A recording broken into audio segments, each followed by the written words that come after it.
Hey guys, tonight we're dripping in sweat, fanning ourselves with our own disappointment and absolutely suffering, because tonight we're talking about summer before air conditioning existed. Not the romantic lemonade on the porch version of summer, the real one. The one where the temperature climbed past what any reasonable civilization should have allowed, and there was nothing, absolutely nothing you could do about it. No thermostat, no ceiling fan, no cold brew from a refrigerated case, just you, the sun, and the complete and utter absence of mercy. Before we melt into the floor together, take a moment to like the video and subscribe, but only if you genuinely enjoy what I do here. And a massive heartfelt thank you to the viewer who suggested this topic. You know who you are, and honestly, I felt that suggestion in my soul the second I read it. Your ideas are what keep this channel alive and growing, and I mean that sincerely. Drop a comment and let me know where you're listening from and what time it is for you. It's always midnight somewhere and somehow 85 degrees. And if you haven't already, the channel's now live on Spotify, so check the link in the description and listen wherever you get comfortable. Now, dim the lights. Put on a fan, because tonight of all nights, you absolutely need one. Find your coldest pillow, stretch out, get yourself a glass of water, because you're going to want it. Before we begin, let me just ask you a few things. Have you ever wondered what people did in the summer when ice was a luxury only the wealthy could afford? When there were no freezers, no cold drinks, no way to escape the heat except to sit very still and hope for a breeze, did people just accept it? Did they sleep? How did anyone wear a corset in July and survive? What happened to food? What happened to cities? All that stone and cobblestone and wool clothing? What did a heat wave in 1850 actually feel like when you had nowhere to go and nothing to cool you down? Could you have made it through a single August day without losing your mind? Congratulations! You've just woken up in the summer of 1875. Your nightgown is already stuck to you. There is no fan. The window is open and it has done absolutely nothing. Somewhere outside, a horse is also suffering. Welcome to summer. You don't wake up refreshed. You wake up wet. The sheets beneath you feel like they've been marinated in a warm, slightly salty soup, and the pillow that was supposed to be your sanctuary has betrayed you completely by absorbing roughly a pint of what your body quietly produced overnight. Long before air conditioning came along to save humanity from itself, summer mornings were a form of slow, sweaty shock therapy.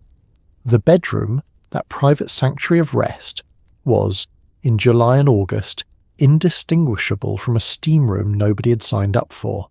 You peel yourself off the mattress, and we do mean peel.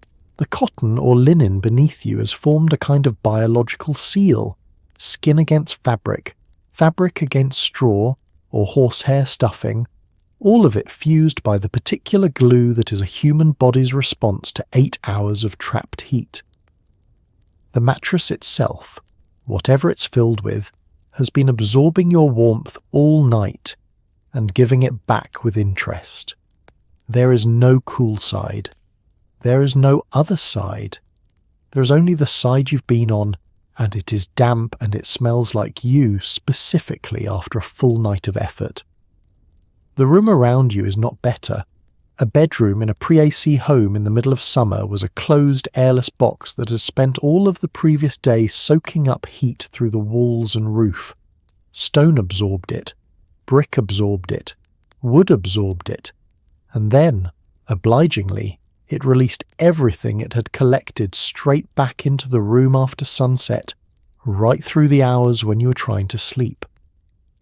Opening a window helped only if there was a breeze, and a breeze at 2 a.m. in July was something you hoped for the way medieval peasants hope for rain, reverently and without much expectation. The people who slept in these rooms developed a whole taxonomy of strategies, each more desperate than the last. You tried sleeping on top of the covers.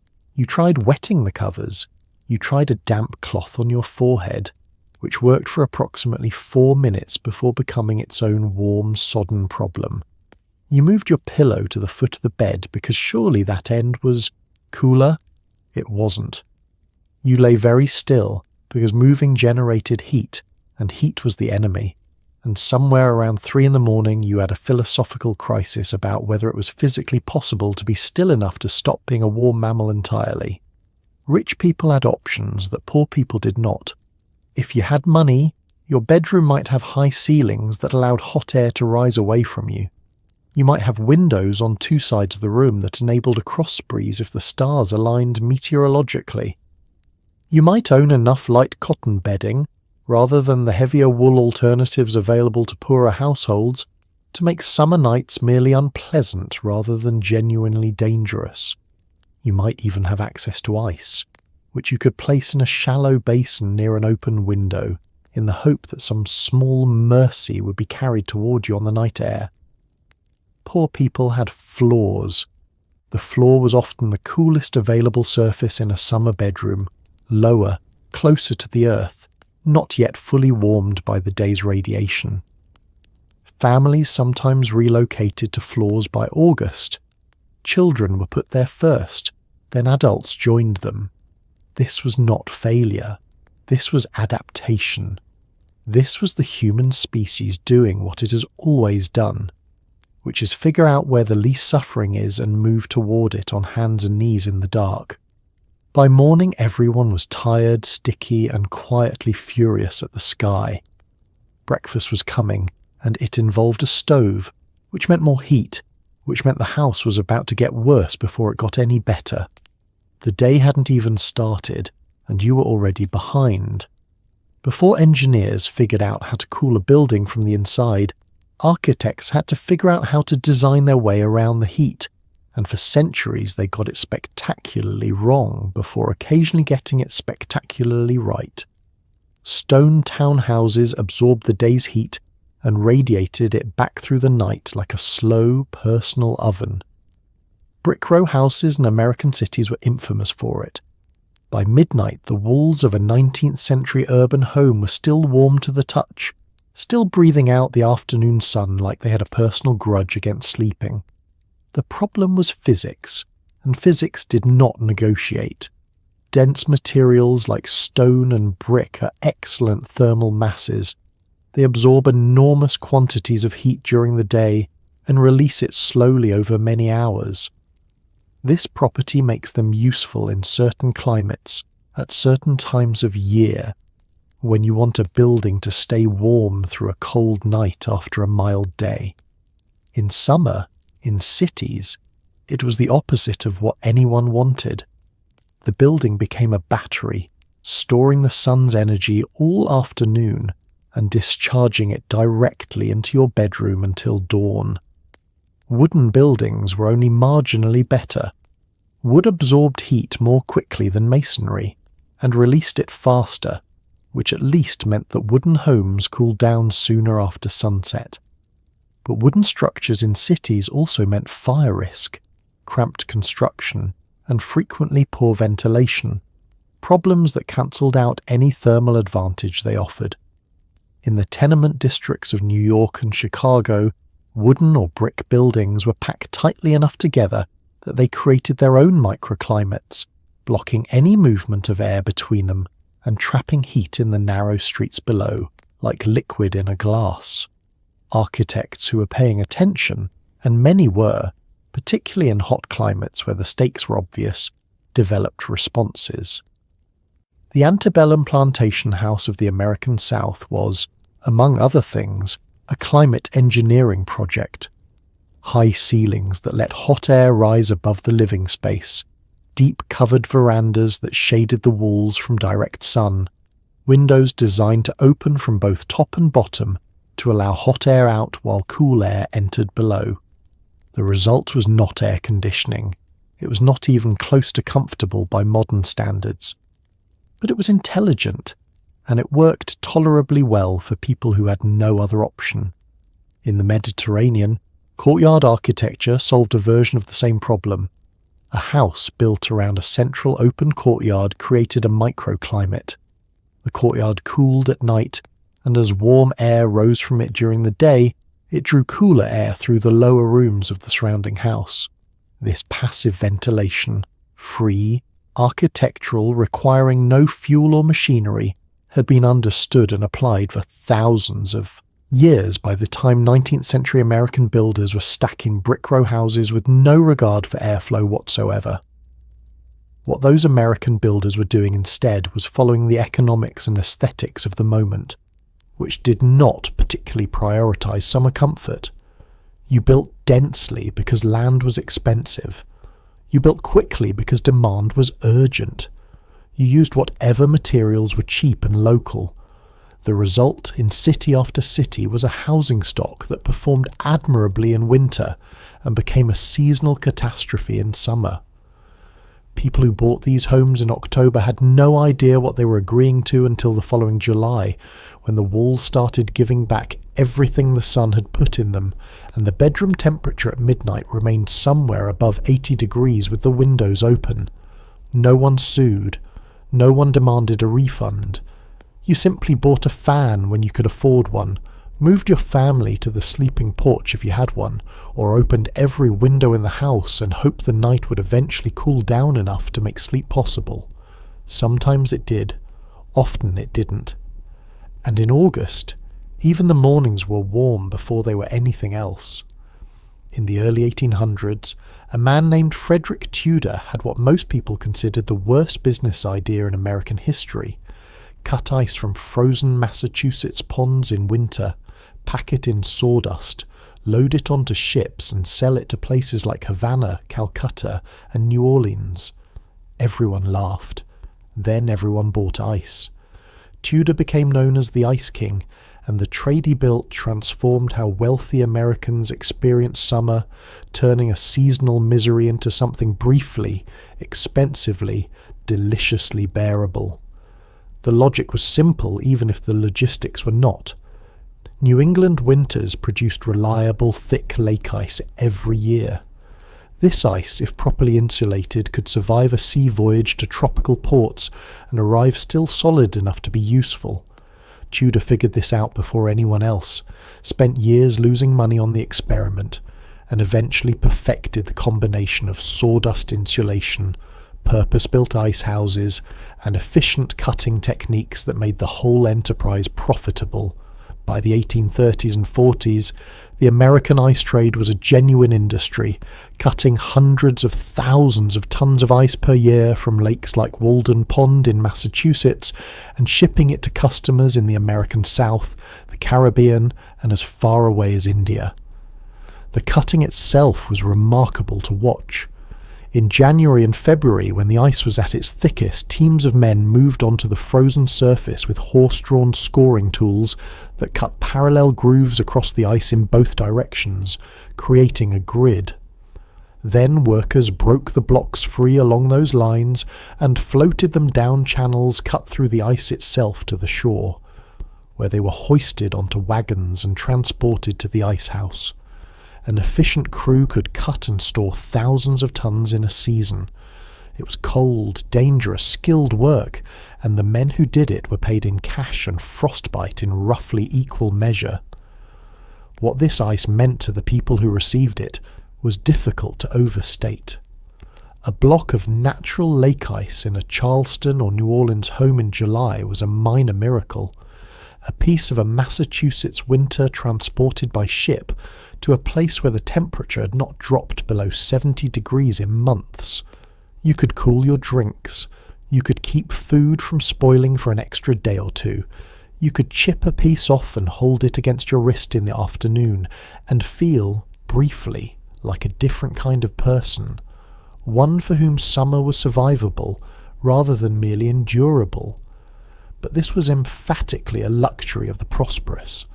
Ice was expensive, perishable, and required an icebox to be useful, which was itself an additional expense. Working-class families in hot cities did not have iceboxes. They did not have ice.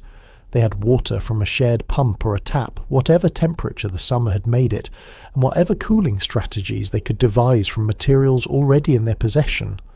The natural ice trade peaked around the 1870s and 80s, and then began its decline as mechanical ice making. The ability to manufacture artificial ice using refrigeration technology spread into cities. By the turn of the 20th century, manufactured ice was replacing harvested ice in most American markets. By 1910 or so, the great ice houses of New England were emptying out, the ice-cutting crews disbanding, Frederick Tudor's empire quietly dissolving into a new era. But for nearly a century, a frozen New England pond was the thing standing between a significant portion of the world's wealthier citizens and full, unmitigated summer suffering. They carved it out in January and shipped it to July, and people paid for it gratefully every time. Before the refrigerator arrived to save civilization, there was the icebox, a wooden cabinet lined with tin or zinc, filled with a large block of ice delivered every few days by a man with tongs and very good arms. In theory, it kept your food cool. In practice, it kept your food slightly less warm than the room it sat in, dripped a slow and constant river of water onto your kitchen floor, and required you to remember, always, to empty the drip pan before it overflowed across the linoleum at 2 a.m. The icebox appeared in American homes in the early 19th century and spread steadily through the middle and upper classes across the 1800s. By 1880 or so, a decent icebox was considered a household necessity for any family that could afford one, roughly equivalent in status to what a dishwasher might represent today, a convenience that quickly became a dependency. You could get them in sizes ranging from small apartment models to large kitchen installations that held several £100 of ice and cost accordingly. Cabinet makers built them, hardware stores sold them, and the women who managed households organised their entire food preservation strategy around them. The mechanics were simple, but the maintenance was relentless. Ice occupied the upper chamber, cold air fell below it into the food storage area, and meltwater drained through a pipe into a metal pan beneath the cabinet. The whole system worked reasonably well at maintaining temperatures somewhere between 40 and 50 degrees Fahrenheit when the ice was fresh, declining toward room temperature as the block melted and the delivery day approached. A kitchen in July, with an icebox whose last delivery was 3 days ago, was not keeping anything particularly cold. It was performing a kind of thermal wishful thinking. The drip pan was the great domestic nemesis of the icebox era. Forget to empty it for a day, and the kitchen floor became a shallow lake. Forget for 2 days, and you had a situation. Women wrote about the drip pan with a particular exhausted familiarity of someone describing a chronic problem that could be managed but never solved. Always there. Always threatening. Always the thing you remembered at the wrong moment. When electric refrigerators began to spread in the 1920s and 30s, the drip pan was among the first things that enthusiastic advertisements promised you would never have to think about again. Consumers believed them and bought accordingly. Food storage in the icebox era required a kind of vigilance that modern refrigerator owners have completely forgotten how to perform. You checked things. You smelled things. You made decisions about meat that needed to be eaten today rather than tomorrow. You planned your meals around what was freshest, what was oldest, what was about to cross the invisible line between food and something else. Leftovers were not stored indefinitely in sealed containers to be excavated weeks later. They were eaten the next day, or they were not eaten at all. This was not waste consciousness or environmental virtue. It was simply the reality of keeping food in a box of melting ice in a warm kitchen. The icebox was eventually replaced by the mechanical refrigerator, almost completely by the 1940s, though in rural areas without reliable electricity the transition took longer. When it went, it took with it a whole domestic rhythm, the Iceman schedule, the drip pan, the careful meal planning, the daily negotiation with spoilage. The refrigerator made food storage thoughtless in the best possible sense. The icebox had required you to think about it all the time, and in summer, when the ice melted faster and the food spoiled faster, and the kitchen was already 90 degrees, that constant thinking was one more tax on a season that was already charging you everything it could. There was a time in American life when the arrival of the Iceman was the social event of the morning. He came with his horse-drawn wagon, his massive iron tongs, and a block of ice that weighed anywhere from 25 to 100 pounds depending on what you'd ordered. Children chased the wagon for slivers. Housewives rearranged their schedules around his route. In the summer, the Iceman wasn't just delivering a product, he was delivering hope, delivered directly through the back door in a dripping, glorious frozen slab. The Iceman's route was a fixed geography of dependency. He came through the same streets on the same days, generally in the morning, his wagon piled with blocks cut and stored the previous winter in insulated ice houses. Each block was wrapped in burlap or straw to slow the melting during transit. By midsummer, even with insulation, a significant portion of the day's load was gone before the wagon reached its last customers. Those customers had learned to be home early. To be the last stop on an Iceman's route in August was to receive whatever was left, at whatever size it happened to be, and to be grateful for it regardless. Households displayed cards in their windows to tell the Iceman what they needed. These ice cards were typically printed with large numbers at each corner, 25, 50, 75, 100, indicating the number of pounds requested. You placed the card in the window with the number you wanted at the top, and the Iceman, reading it from the street, would carve or select the appropriate block. It was a quiet, efficient communication system that required no conversation and no delay. The Iceman read the window, brought the ice to the back door, and the household proceeded with its day. Transactional, yes, but also, in its way, a small piece of daily community infrastructure, a man who came to your door who knew your address, knew your habits, knew whether you were behind on your order. Children were the Iceman's unofficial street team. As the wagon moved through a neighbourhood, children materialised from porches and yards and followed at a respectful distance until a block was scored and broken, at which point they descended on the slivers and chips that fell to the street. This was not considered unsanitary, or if it was, that consideration lost immediately to the pleasure of holding a piece of ice in 90-degree heat. Parents mostly looked the other way. The Iceman mostly looked the other way. Everyone understood that chasing the ice wagon was a childhood rite of summer, as fundamental as anything else the season offered. The Iceman occupied a curious social position, familiar enough to be a neighbourhood fixture, close enough to enter homes through the back door with his tongs and his load, trusted with the access that daily service requires. In cities, he was often an immigrant or the son of immigrants, doing physical labour in all weather for modest wages. His work was seasonal in a particular way, busiest in summer when demand was highest, slowest in winter when the ice houses were being restocked rather than depleted. The physical demands of the job were significant. Handling 100-pound blocks of ice all day, in summer heat, required a particular kind of strength and endurance that didn't get romanticised the way it perhaps deserved. By the 1930s, the electric refrigerator was making serious inroads into the Iceman's customer base. By the 40s, in most American cities, the route was essentially over. The wagon and horse gave way to trucks for a few years, then the trucks had fewer and fewer stops. The ice cards disappeared from windows.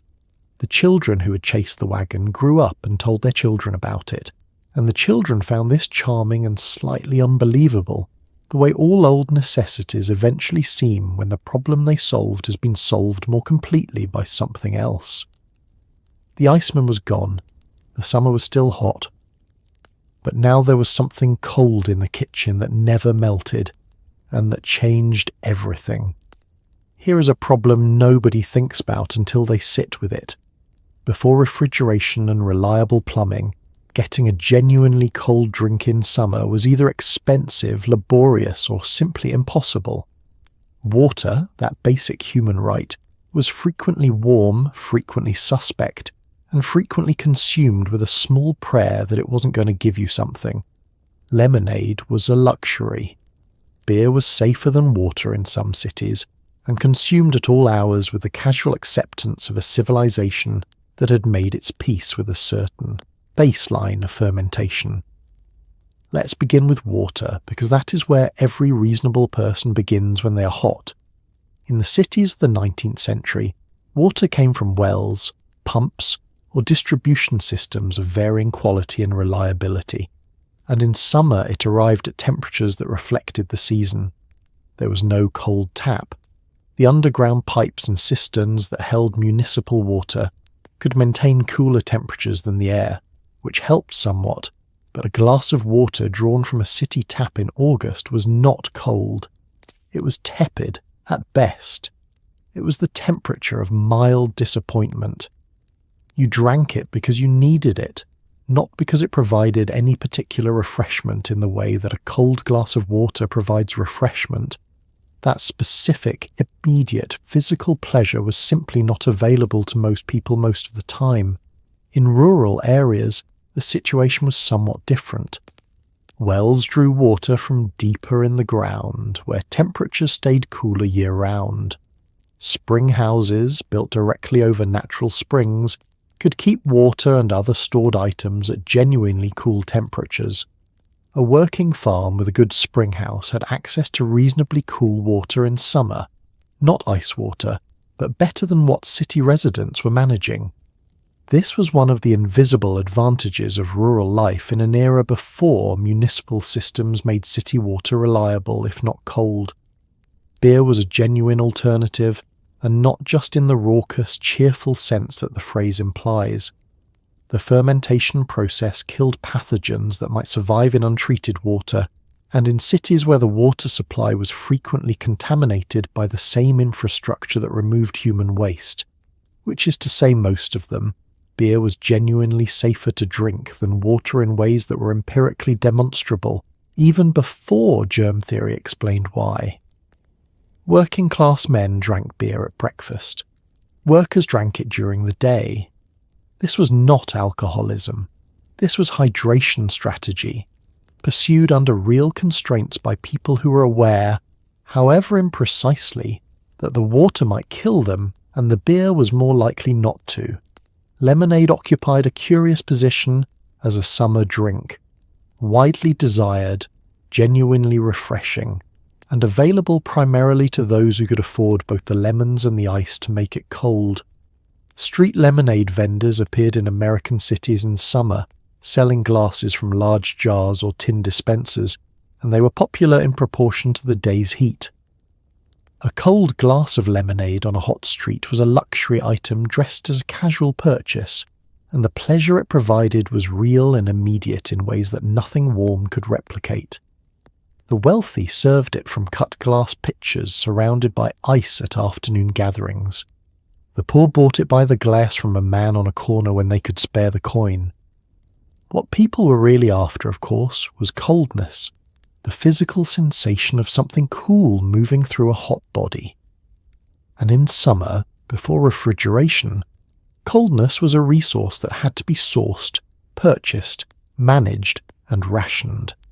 You planned around it. You thought about it. A truly cold drink was not an automatic rite of summer afternoons.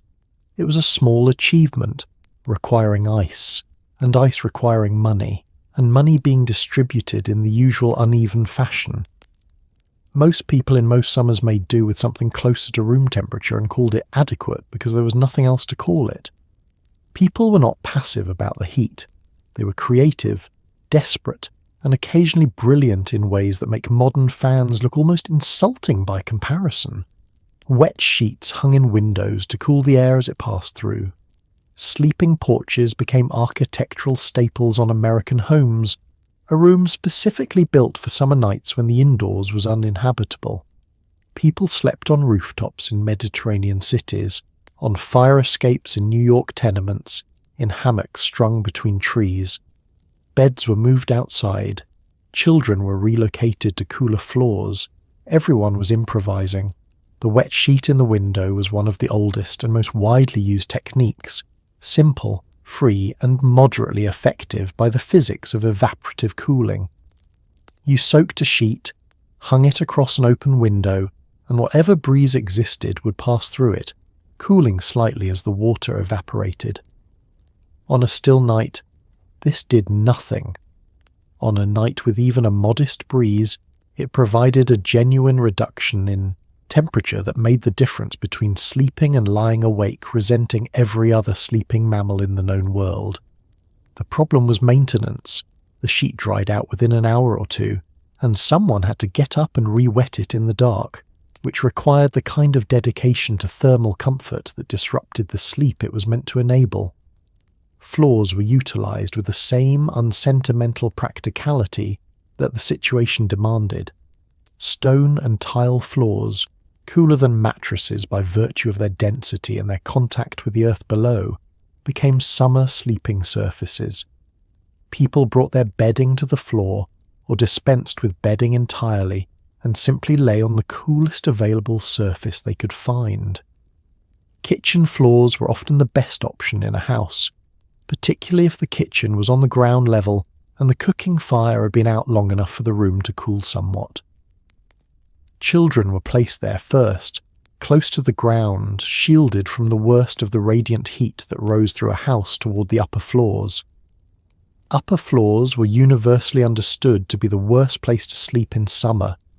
Heat rises, which in winter means warmth pooling in the rooms where people live and sleep, but in summer means the bedrooms, typically on the upper floors of any multi-story house, accumulated the most intense heat of the entire structure. Families who could arrange it moved their sleeping downstairs in summer. Those who could not lay in attic-adjacent bedrooms and negotiated with the ceiling. The hammock was the great outdoor sleeping technology of the pre-AC era, and it worked on principles that were genuinely sound. Suspended between trees or posts, it allowed air to circulate around the body on all sides, including underneath, where a mattress would otherwise trap heat. Cotton hammocks were better than wool blankets for summer sleeping. They breathed, they moved with the air, and they offered a surface that wasn't absorbing and radiating your own body heat. Back at you all night. They were used everywhere the climate made outdoor sleeping possible, across the American South, across Latin America, across the Caribbean, by people who had correctly identified that the problem with summer sleeping was being enclosed, and the solution was openness. Rooftop sleeping was a major feature of urban summer life in hot cities around the world. In New York, in the decades before and after 1900, the rooftops of tenement buildings became summer sleeping grounds for residents who found the apartments below uninhabitable. Families dragged mattresses up the stairs and arranged themselves under the open sky, which offered at least the possibility of a breeze and the certainty of slightly less reflected heat than the rooms below. There were social dimensions to rooftop sleeping. It was public, communal, neighbourly in ways that indoor life was not, and children especially remembered it later as one of the pleasures of a summer that was otherwise mostly an endurance event. The sky was visible, the air moved. Compared to what was happening 3 floors below, it was practically luxurious. Between roughly the 1880s and the 1950s, American homes were frequently built with a room that no longer exists and that most people have never heard of, this sleeping porch. It was exactly what it sounds like, a screened-in or open-air porch, usually on the second floor, designed specifically for sleeping during summer months when the interior of a house became a slow-motion health crisis. Families migrated to these porches in June and didn't come back inside until September, sleeping in the breeze, under the stars, wrapped in light cotton and the complete absence of options. The sleeping porch emerged as a mainstream American architectural feature in the late 19th century, driven partly by practical heat escape and partly by the fashionable medical opinion of the time, which held that fresh night air was not merely pleasant but actively therapeutic. The same doctors who prescribed mountain resorts for tuberculosis patients and ocean air for nervous complaints were enthusiastic advocates of outdoor sleeping for the general population. Sleeping with windows open was considered healthful. Sleeping on a porch was considered even better. Building a room specifically for outdoor sleeping was considered, in the right social circles, a sign of both good taste and sound judgment about one's own respiratory health. The typical sleeping porch was a relatively simple addition to a house, framed out from an existing second-floor bedroom, screened to keep insects out, furnished with cots or narrow beds and minimal additional furniture. Because it was understood as a temporary seasonal space, it was not heated, not insulated, and not finished to the standard of the house's main rooms. Screens rather than glass windows kept the air moving freely. A canvas awning or a wide roof overhang kept rain out while allowing the sides to remain open. The effect on a summer night with any breeze at all was dramatically cooler than the rooms inside, sometimes by 10 or 15 degrees, enough to make the difference between sleeplessness and genuine rest. Families developed strong traditions around the sleeping porch migration. On a day in late May or early June, depending on the climate and the family, the household collectively decided it was time, and bedding was carried out, cots unfolded, and the porch put back into seasonal service. The same ceremony reversed itself in September, when the nights grew cool enough to make the main bedroom hospitable again. Children, who in many households were assigned the sleeping porch earlier and more readily than adults, often remembered these months as their favourite part of summer. The particular pleasure of falling asleep outside, of the sounds of the neighbourhood at night, of waking to birds and early light rather than the accumulated heat of a closed room. The sleeping porch declined with the spread of air conditioning. By the 1960s, new American homes were being built with mechanical cooling systems that made outdoor sleeping unnecessary rather than essential, and the architectural space that had served the sleeping porch function was reclaimed for other uses: an additional bedroom, a study, a storage room. Older homes that had sleeping porches converted them, enclosed them, or simply stopped using them as summer temperatures became something to be managed indoors with a thermostat rather than escape through a screen door. The sleeping porch did not go out dramatically. It just stopped being built, and then stopped being remembered except by people who had slept on them and missed the specific quality of those summer nights. Open to the air, slightly damp before dawn, fundamentally different from anything the climate-controlled interior could offer. Today, a sleeping porch is what real estate listings call a charming original feature, which is the way that modern people describe things that used to be necessary and are now merely quaint. What it actually was, for several generations of American families, was the room that made summer livable, and now it is gone, replaced by a machine in the wall that simply makes the problem not exist, which is more efficient but perhaps slightly less interesting as a way to spend a July night. The city in summer was something else entirely.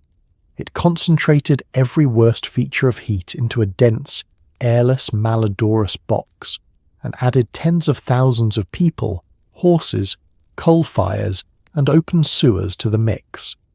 Stone and brick trapped the day's temperature and gave it back at night with compound interest. Streets that had baked under direct sun for 12 hours radiated warmth well past midnight. In New York, Chicago, and London, summer heat wasn't a seasonal inconvenience.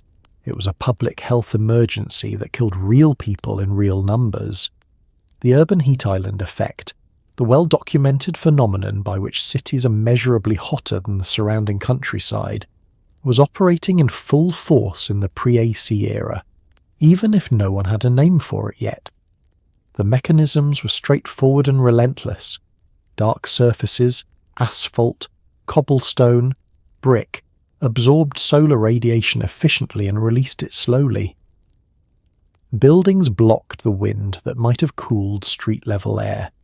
Human activity, cooking, industry, the metabolic output of a large concentrated population added heat.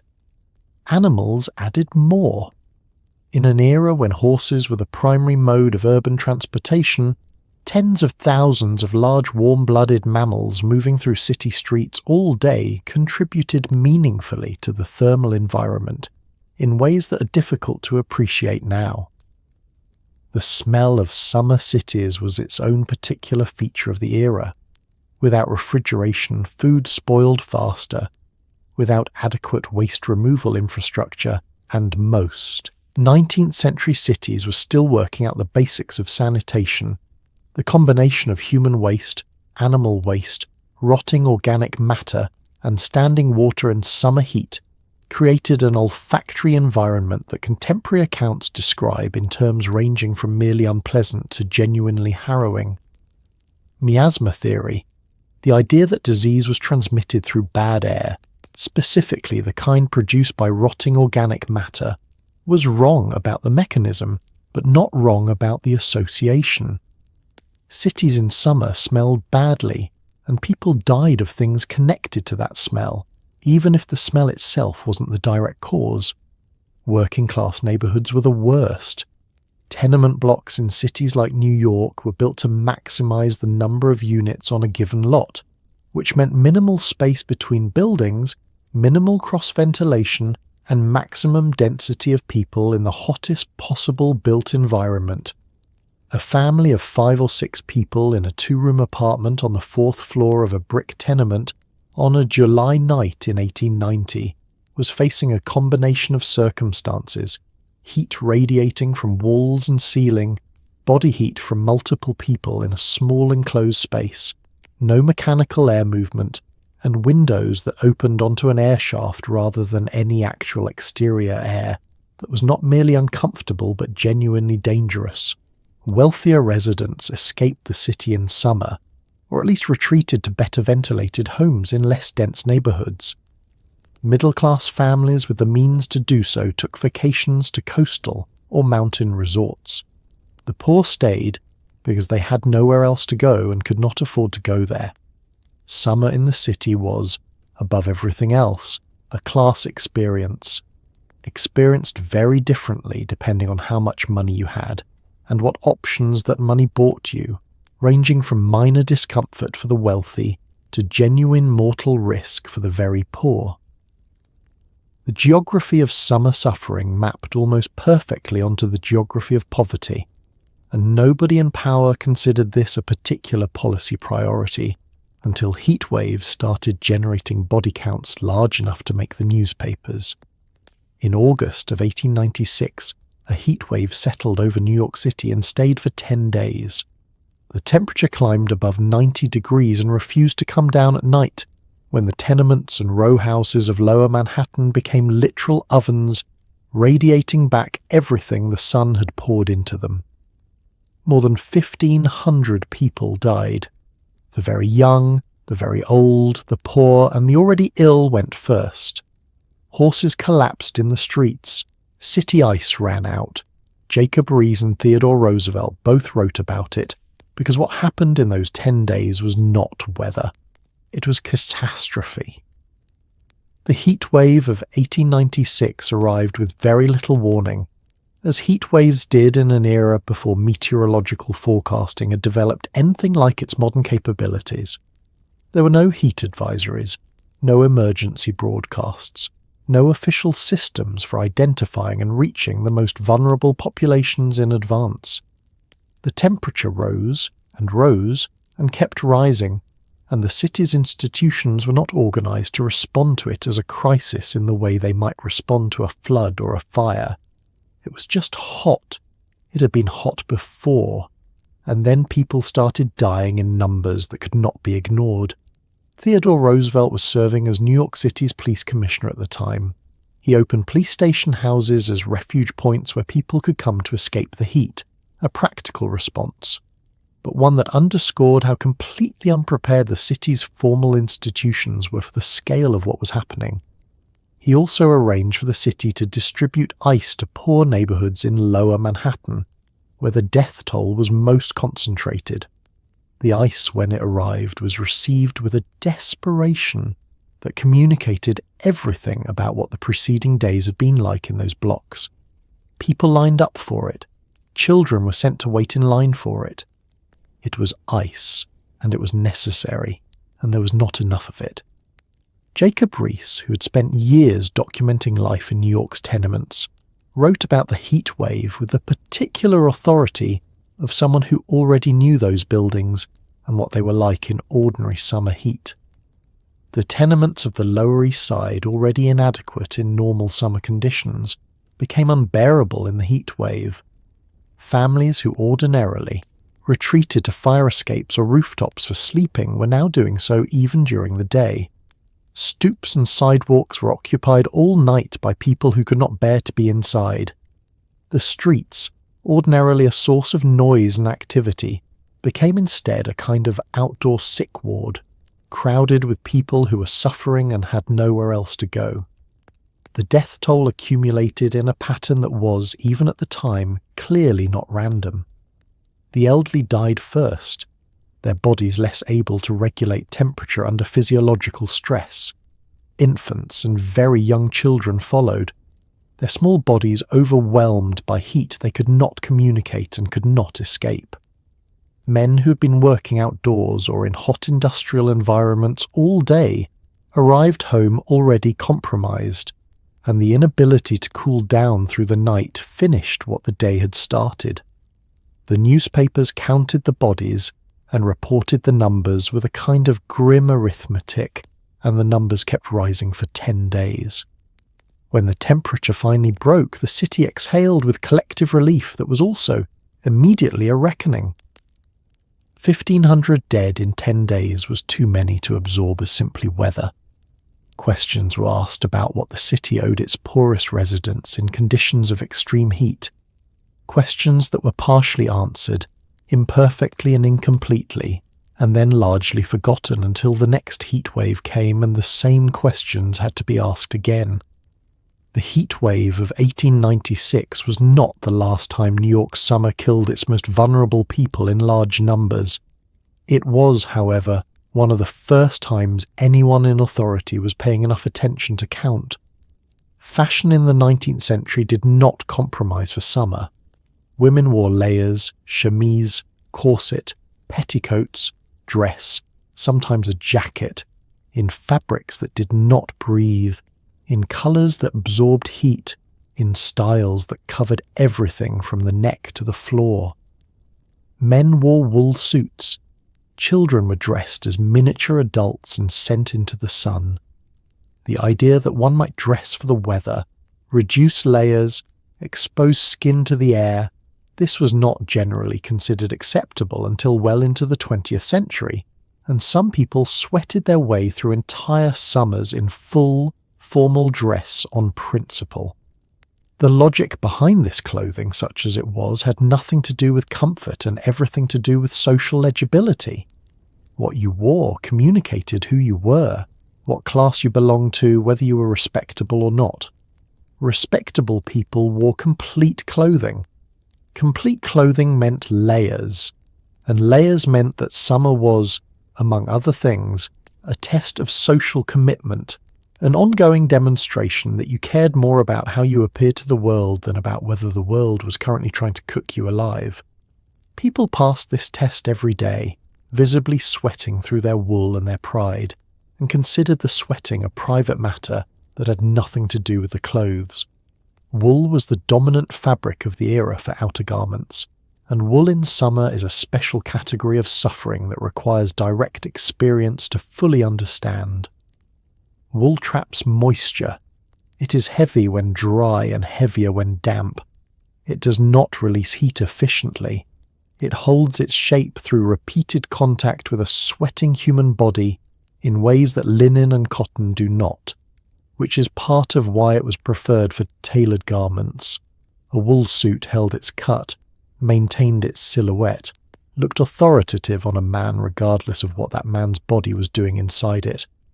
What that man's body was doing inside it in August, in an era before deodorant had been commercialized, was something nobody discussed in polite company, and everyone understood implicitly. Women's clothing was, if anything, more burdensome. The Victorian and Edwardian layering system, undergarments, stays or corset, petticoat or petticoats plural, the dress itself, potentially a jacket or bodice over that, created a thermal environment around the female body in summer that was genuinely dangerous by modern medical standards. Women fainted with statistical regularity during summer months and at outdoor events, and while fainting was culturally coded as a sign of feminine delicacy, its actual cause was frequently heat and restricted breathing. The corset limited the expansion of the lungs. The layers prevented the evaporation of sweat. The hat, mandatory outdoors, blocked any cooling from air movement across the scalp. It was a complete system for thermal entrapment, executed in silk and whalebone and social expectation. Children were not exempted from this logic, which is its own particular variety of cruelty. Boys wore wool suits with long pants and jackets. Girls wore dresses over petticoats with pinafores on top. Babies were swaddled in layers that would cause modern paediatricians to reach for the phone. The reasoning was partly cultural.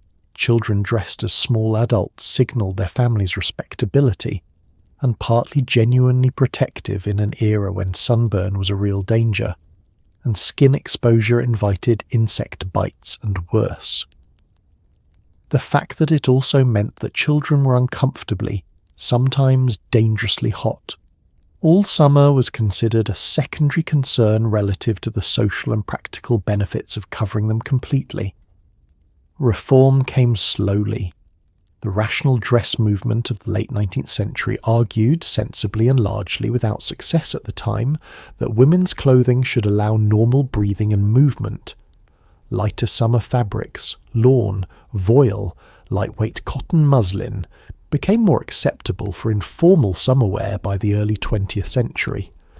And then the First World War, which removed millions of men from offices and put them in field conditions, and millions of women into factories and active roles, applied practical pressure to clothing conventions that social arguments had never quite managed to dislodge. By the 1920s, hemlines were rising and layers were coming off. Not quickly enough to help anyone who had been wearing wool in August in 1890, but eventually. Let's take a specific moment here and consider the corset in summer. The Victorian and Edwardian corset was constructed from whalebone, steel and heavy fabric, laced tight across the torso and worn under every other layer a woman put on her body. In winter, it was uncomfortable. In summer, it was a commitment to a level of physical endurance that most modern people would not survive. Women fainted, and this was considered a medical condition of feminine delicacy, not evidence that someone was being strangled by their own clothing in 90-degree heat. The corset had been reshaping women's torso since at least the 16th century, and by the Victorian era it had reached a kind of peak engineering in terms of both its effectiveness and its ability to cause harm. The goal was a specific silhouette, a narrow waist, an elevated bust, an overall vertical compression of the midsection that was considered not merely fashionable but morally indicative. A tightly laced corset signalled self-discipline, feminine propriety, and adherence to the social values of the era. Loosening your corset was in certain circles essentially a character statement, and not a positive one. In summer, putting this garment on every morning was an act of either remarkable social commitment or the complete absence of alternatives. The corset was not optional for respectable women of any class in the 19th century. Working-class women wore simpler, less constricting versions, but they wore something. Middle and upper-class women wore the full construction, laced to the fashionable tightness of the day, and then proceeded to live their entire summer lives inside it. cooking, visiting, shopping, attending social events, performing all of the domestic and social labour that constituted a woman's day in this era, all of it done in a garment that compressed the lungs and generated its own microclimate of trapped heat against the skin.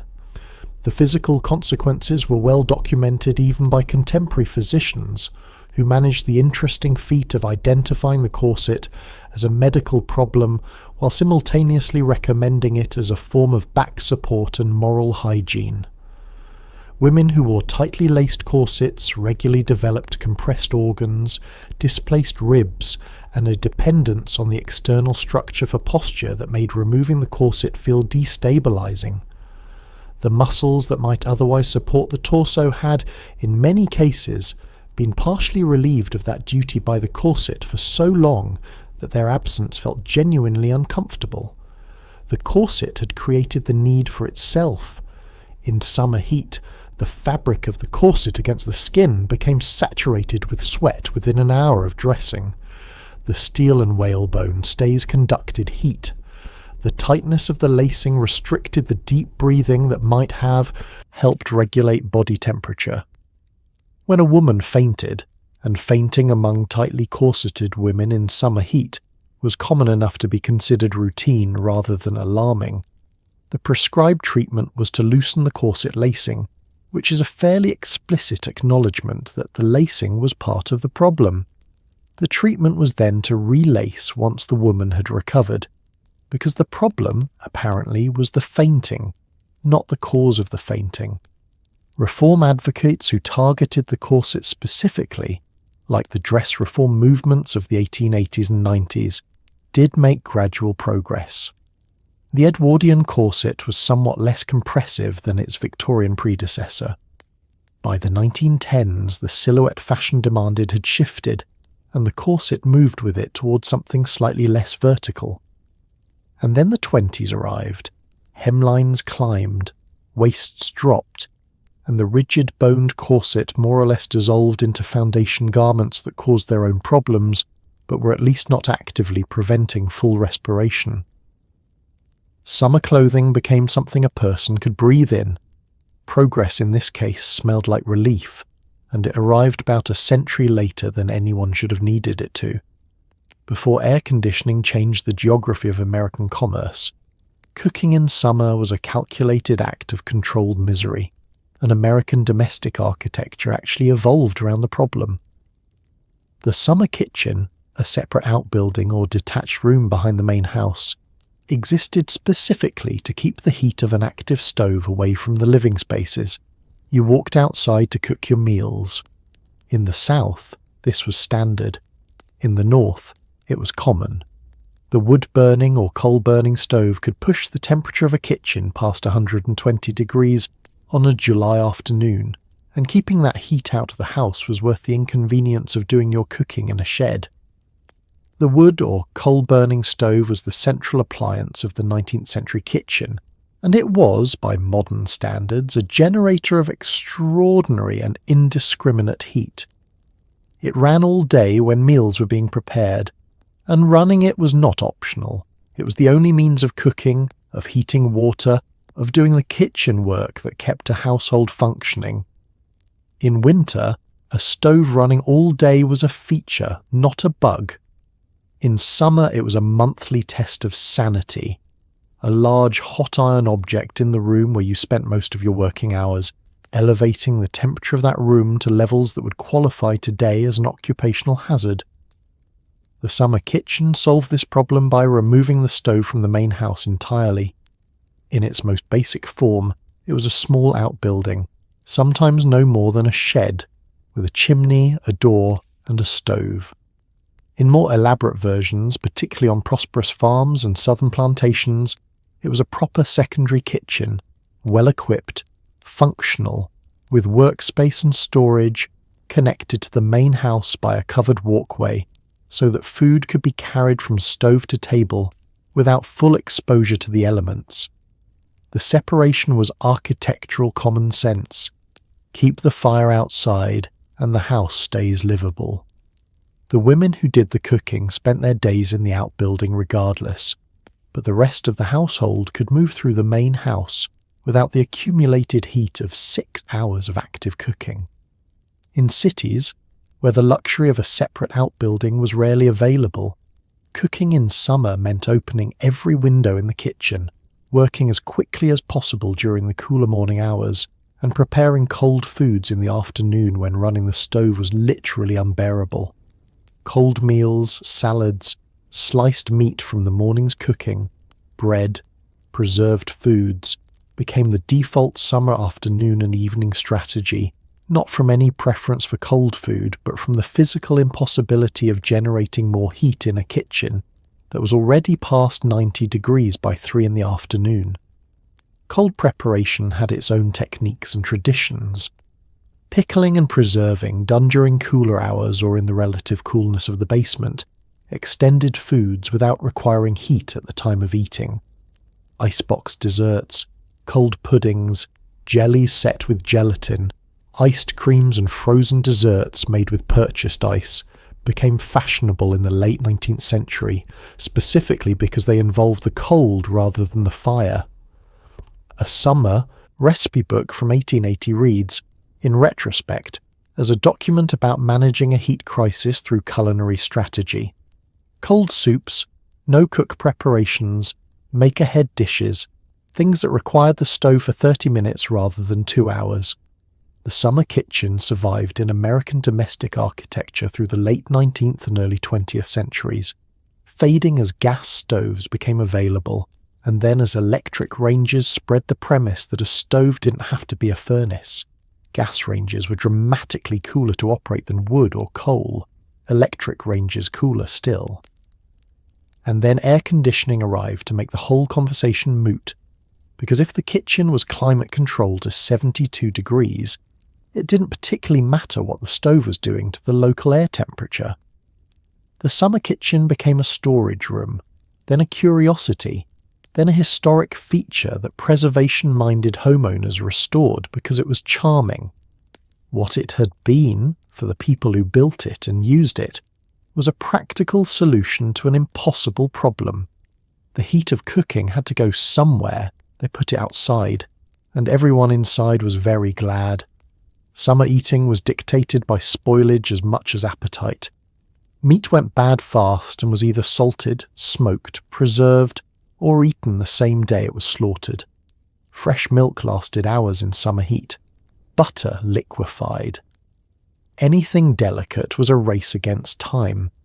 People ate simply, seasonally, and with a cautious relationship to leftovers that modern people with their refrigerators cannot fully appreciate. The arrival of summer produce, corn, tomatoes, stone fruits, was both a pleasure and a logistical challenge, because the same heat that grew the food also destroyed it within days of harvest. Meat was the central anxiety. In the days before refrigeration, the management of meat in summer required a combination of timing, technique, and acceptance of certain risks that modern food safety standards would find alarming. A household that slaughtered a pig or a chicken in July needed to eat it quickly, salt what could be salted, smoke what could be smoked, and discard the rest before it became the kind of problem that expressed itself as a medical emergency 2 days later. Butchers in cities sold what they could in the morning, kept the rest in whatever cooling they had, and watched carefully through the afternoon as summer heat did its inevitable work. The phrase eating something that turned was a genuine category of experience, not a metaphor. Milk was arguably even more precarious. A bucket of fresh milk drawn in the morning was drinkable for a matter of hours in summer heat before the bacteria present in unpasteurized milk reached concentrations that made it dangerous. Pasteurization, which would make milk reliably safe, was not widely adopted in American cities until the early 20th century, meaning that for most of the 19th century, fresh summer milk was a game of timing and luck that the very young, infants and small children dependent on it for nutrition lost with tragic regularity. Families who could afford it kept their milk in a spring house or ice box. Those who couldn't drank it quickly, used it for cooking immediately, or let it curdle into something that was at least stable if no longer appetizing. The seasonality of pre-refrigeration eating was absolute in ways that the modern grocery store with its Chilean blueberries in January has made nearly impossible to imagine. You ate what was growing. In summer, this meant an abundance of fresh vegetables and fruits that appeared, peaked, and vanished in quick succession. Early corn gave way to late corn, early tomatoes to late ones, peaches to apples as summer moved toward fall. There was a specific pleasure to this, an intensity of seasonal eating that people who lived through it often recalled fondly. The way that anything you can only have for 3 weeks tastes better than the same thing available year-round. But there was also the pressure of it, the need to eat the tomatoes now, to can the peaches today, to get the corn off the cob and preserve before it lost its peak. Summer eating was beautiful and relentless in equal measure. Preservation was the technology that bridged summer's abundance to winter's scarcity, and it occupied a significant portion of every summer household's labour. Canning, pickling, drying, smoking and salting were not hobbies or lifestyle choices, they were necessities, the food security infrastructure of a household that knew winter was coming and had to prepare for it during the months when production was at its height. Women and older children spent entire August days putting up tomatoes, making preserves, pickling cucumbers, drying beans, and corn. The summer kitchen ran at full capacity during canning season, adding the steam of boiling water baths to the already oppressive July heat. It was exhausting, hot, and entirely non-optional. What people did not eat much of in summer, if they were being cautious, was anything left over from yesterday. The calculus of leftovers before refrigeration was ruthlessly practical. Food cooked in the morning might be acceptable by noon, but questionable by evening and unacceptable by the following morning. Food prepared the previous day was a risk assessment, not a convenience. People who ate thoughtlessly from yesterday's pot in summer paid for it in ways that kept them close to home for several days. The expression letting something go had a very specific and immediate meaning in a pre-refrigeration summer kitchen. And the wisdom of not letting things go was the kind of practical knowledge passed from mother to daughter as seriously as any other survival skill. Before the backyard pool, before the public recreation centre, before the air-conditioned mall, people had rivers and ponds and the ocean, and in cities public bathing houses and later municipal pools, though the politics of who was allowed to use them and when is its own grim chapter in American history. Children swam in rivers and were occasionally electrocuted by submerged trolley cables, which tells you something about the desperation involved. Adults waded into the ocean fully clothed in bathing costumes that weighed as much as small dogs. Relief was sought wherever it could be found. The river was the original public pool, free and democratic in ways that its later municipal replacement frequently was not. In the summers of the 19th century, rivers running through or near American cities were major sites of summer activity, swimming, wading, simply standing in the current and letting the cold water do its work. Children swam in whatever state of undress the local norms permitted, which varied considerably by neighbourhood and by who was watching. Men swam in more formal arrangements. Women navigated the question of public water cooling, with the additional constraint of clothing requirements that made the whole enterprise somewhat more complicated than it needed to be. The bathing costume of the Victorian and Edwardian era was a garment of historical comedy that managed the impressive feat of making women less buoyant while covering them more completely. Wool or flannel dresses extending to the knee, often with bloomers beneath, weighted down by water and designed to prevent the viewing of the female form from any angle. Women entering the ocean or a lake in these costumes were not swimming so much as conducting a careful, fully clothed wading experiment while attempting to stay upright against the current.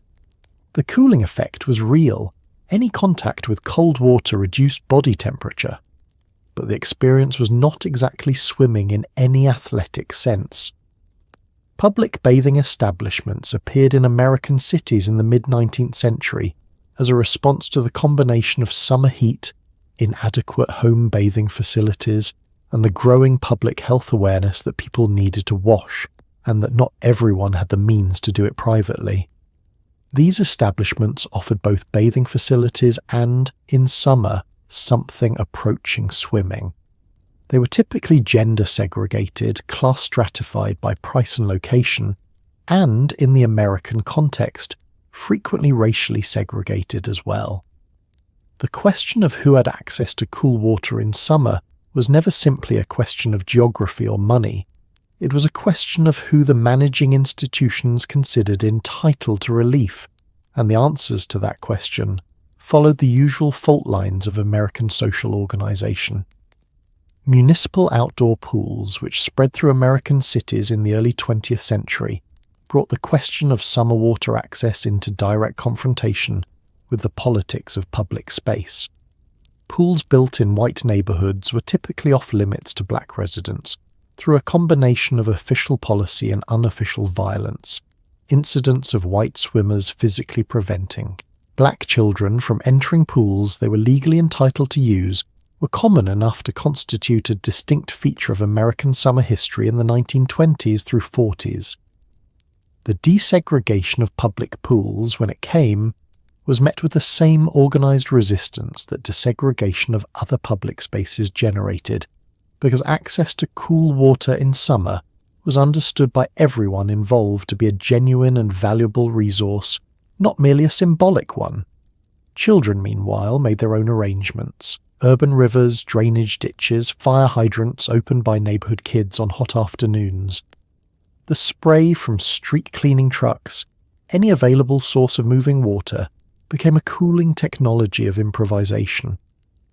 The opened fire hydrant became an iconic image of American urban summer, specifically because it represented a form of public water access that couldn't be segregated or priced, an infrastructure element whose summer cooling use was officially discouraged and practically universal. You opened the hydrant, the water came out cold, the heat was, for a few minutes, no longer winning. Everyone in the spray understood this as victory. The electric fan was invented in 1882 by Schuyler Wheeler, and while it did absolutely nothing to lower the temperature of a room, it was immediately understood as a gift from God. Moving air felt cooler than still air. This was physics, and physics was suddenly very popular. Fans spread through middle and upper class homes in the 1890s and 1900s, then into offices and stores. They were not air conditioning. They were hot air, relocated continuously at speed. But they were something, and something was everything, and people were deeply grateful for them in a way that is difficult to explain to anyone who has never sat in genuine, still, 90-degree heat and waited for it to end.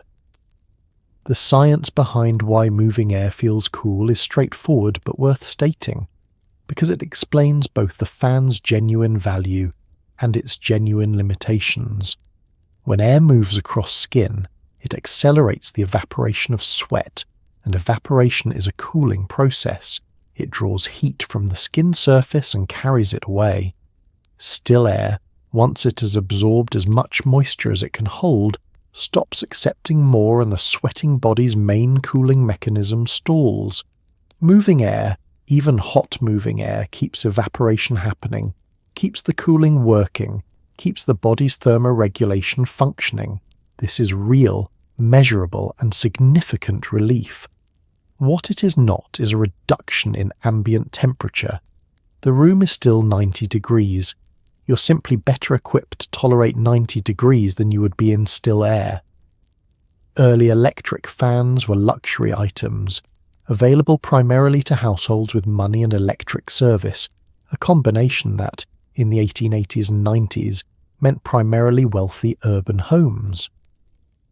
The first domestic fans were single-speed, typically oscillating, made of brass or steel with wooden or rubber blades.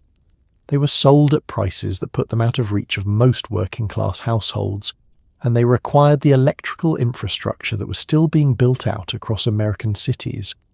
A household in Boston or New York that had electric lighting by 1890 was a relatively prosperous one, and a fan in that household was one more signal of that prosperity, along with the lights themselves. As electrical infrastructure spread and manufacturing costs declined through the early 20th century, fans became democratized, following the same curve that most appliances follow when they move from luxury to necessity. By the 1910s and 20s, small electric fans were available at reasonable prices, present in offices and workshops, used on factory floors where the heat of industrial processes combined with the heat of summer to create working conditions that were, by any measure, dangerous. A fan on a factory floor did not solve the heat problem, but it made it survivable enough that workers continued showing up, which from the factory owner's perspective was the relevant metric. The ceiling fan, which predated the electric era in the form of the punka, a large manually operated swinging fan used in colonial India and the American South, pulled by a servant or a rope system, became a popular electric installation as the technology spread. The ceiling fan moved air through an entire room rather than directing a stream at a single-seated person, and in rooms with any height at all, it created the circulation that made a space feel significantly more tolerable than the same room without it. Restaurants and saloons installed them. Hotels installed them. Theatres, those early adopters of every cooling technology, installed them before the mechanical refrigeration systems that would eventually become air conditioning were widely available. The fan era, from roughly 1882 until air conditioning became a mass-market technology in the 1950s, produced its own culture of heat management, a whole set of behaviours and habits organised around making the best of moving hot air. You positioned the fan to create cross-ventilation with an open window. You placed a bowl of ice in front of it, which genuinely did cool the air slightly as the ice sublimated. You angled it upward at night to push the warm air that had pooled near the ceiling down and away. You knew which rooms in your house the fan worked best in, and which were hopeless regardless. You developed, in short, a relationship with your fan that was practical, personal, and slightly desperate, the relationship of someone who has been given a tool that is genuinely helpful, but is not quite the tool they actually need. Before air conditioning changed the geography of American commerce, offices in summer were theatres of quiet suffering. Clerks in their wool suits, women in their high-collared blouses, everyone at their desks in the radiating heat of stone and brick buildings, doing arithmetic and correspondence with sweat-dampened hands. Ink ran, paper curled. Concentration wavered somewhere around 2 in the afternoon when the building had absorbed its full quota of July and was giving it all back at once. Productivity dropped, mistakes increased, and everyone pretended this was normal because there was nothing else to do. The commercial office building of the 19th and early 20th century was, structurally, the worst possible place to spend a summer afternoon. Built of masonry, designed to be imposing and permanent rather than comfortable, lit by gas or early electric light, it had none of the architectural features that made the better designed domestic buildings of the same era tolerable in heat. There were no sleeping porches, no summer kitchens, no screened verandas. There was the building, and it was hot, and you sat in it from 9 to 5 regardless. Ventilation was the main variable that distinguished a tolerable office summer from an unbearable one, and ventilation was almost entirely at the mercy of building orientation, window placement, and the behaviour of the specific summer's weather. A building that happened to face the prevailing breeze, with operable windows on both sides allowing cross-ventilation, could achieve something approaching air movement on days when the wind cooperated. A building that faced the wrong direction, or whose windows opened onto light wells or other buildings rather than open air, was simply a trap. Workers in such buildings spent summer afternoons in genuine physical distress, trying to maintain the concentration required for clerical or commercial work while their bodies were directing all available resources toward the more urgent problem of not overheating. The physical mechanics of office work in heat were their own particular obstacle. Penmanship, which was a professional skill in an era when business correspondence was written by hand, deteriorated when hands were damp. Steel-nibbed pens skipped and blotted when moisture from the writer's hand was transferred to the paper. Ink dried inconsistently in humid summer air, sometimes smearing across correspondence that had taken considerable care to compose. Ledgers and account books, kept meticulously by hand in an era before mechanical calculation, required a precision of writing that the combination of heat and sweat actively worked against. A bookkeeper in August in a brick office building in Chicago was trying to maintain 18th century standards of penmanship under conditions that would have embarrassed a Roman legion on campaign. Bosses and managers adapted to the extent that business culture would allow. Some offices shortened summer hours, beginning earlier in the morning when the building was still relatively cool and closing before the peak afternoon heat. Some allowed the removal of jackets, a small concession that was, given the alternative, enormously significant. Some installed fans as soon as they became available, accepting the noise and the modest relief they provided. Others maintained full formal dress codes and full summer hours and watched their workers deteriorate through July and August with the particular stoicism of people who believed that acknowledging the heat was worse than pretending it didn't exist. The real solution, when it came, arrived unexpectedly in the form of the movie theatre. Theatre owners, who had discovered in the 1920s that mechanical cooling systems increased summer attendance dramatically, created the model that office building owners would eventually follow. If you cooled the building, people would stay in it, work in it, pay to be in it. The translation of this discovery from commercial entertainment to commercial office space took longer than it should have, held back by the cost of installation and the conservative habits of industries that had managed summer productivity poorly for generations and considered this normal. When air conditioning finally arrived in office buildings in the 1930s and 40s, the transformation was immediate and complete. People could think in August. The paper stopped curling. The ink behaved. Productivity in summer, for the first time in the history of indoor work, became comparable to productivity in any other season. It was considered miraculous by the people who experienced it, and it was. Wealthy Americans discovered early that the solution to urban summer heat was to simply leave, and from this discovery grew an entire industry. Newport, Rhode Island; Saratoga Springs, New York; Bar Harbor, Maine; Cape May, New Jersey. These were not vacation destinations in the modern sense. They were retreats from a seasonal catastrophe, places where money bought elevation, ocean breezes, and physical separation from the hot, sick, dying city below.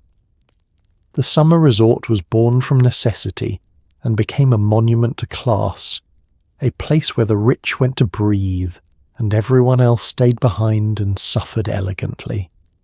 The geography of the American summer resort circuit followed the physics of natural cooling with considerable precision. The ocean was cooler than the interior, mountains were cooler than valleys, elevation reduced temperature at a rate of roughly 3 to 5 degrees per 1,000 feet. Newport, sitting on an island in Rhode Island Sound, caught the Atlantic breeze that made July there several degrees cooler than Boston 20 miles inland. Bar Harbor, on the Maine coast, was dramatically cooler than New York or Philadelphia in summer, a different season entirely, almost autumnal in August, with mornings so cool you needed a coat on the veranda. Saratoga Springs offered both elevation and the additional attraction of mineral springs, whose therapeutic properties were extensively and creatively claimed by everyone from physicians to resort operators. The cool air was real. The mineral cures were more negotiable. What made these places function as resorts, rather than simply as cool locations, was the infrastructure of leisure that grew up around the wealthy summer population. Grand hotels, and the great American resort hotel of the late 19th century was genuinely grand, with piazzas stretching the length of the building to catch every available breeze, dining rooms that seated hundreds, orchestras performing on summer evenings, organised the social life of the seasonal migration. You came to Newport for the ocean air, but you stayed, and came back year after year for the social season that the concentration of wealthy families generated. Newport in the 1880s was, for the people who belonged to it, less a place than an institution, a temporary city of the privileged, assembled each summer and dismantled each September. The cottage culture that developed alongside the great hotels was its own statement about summer and class. Wealthy families who came to Newport or Bar Harbour every summer built seasonal residences called cottages with deliberate understatement, though many were effectively mansions that they occupied for 3 months and left empty for 9. The Vanderbilt cottages at Newport were not cottages by any reasonable definition. They were 70-room palaces built for seasonal use by families whose permanent urban homes were already palatial. The investment in summer comfort was, in other words, essentially unlimited for the people at the very top of the social hierarchy. They did not simply escape the heat. They built elaborate seasonal alternate lives organised around the fact of the heat, turning the summer calendar into a parallel social season with its own rituals, hierarchies, and competitive displays. For the people who served this summer economy, the hotel workers, the domestic staff in the cottages, the tradespeople and service workers who kept the resort towns functioning, the summer was work rather than escape, and the work was performed in the same heat that the guests had left the city to avoid. Newport in August might have been 10 degrees cooler than New York, but 10 degrees of relief did not transform dishwashing or laundry or road maintenance into comfortable labour. The resort towns depended on a workforce that could not afford to be there as visitors and had no particular reason to love the people who could. The summer idyll of the wealthy was, like most such idylls, built on the invisible labour of people for whom idyll was not on offer. The history of summer heat before air conditioning is also, inescapably, a history of inequality. The wealthy left, the middle class improvised, the poor stayed and endured.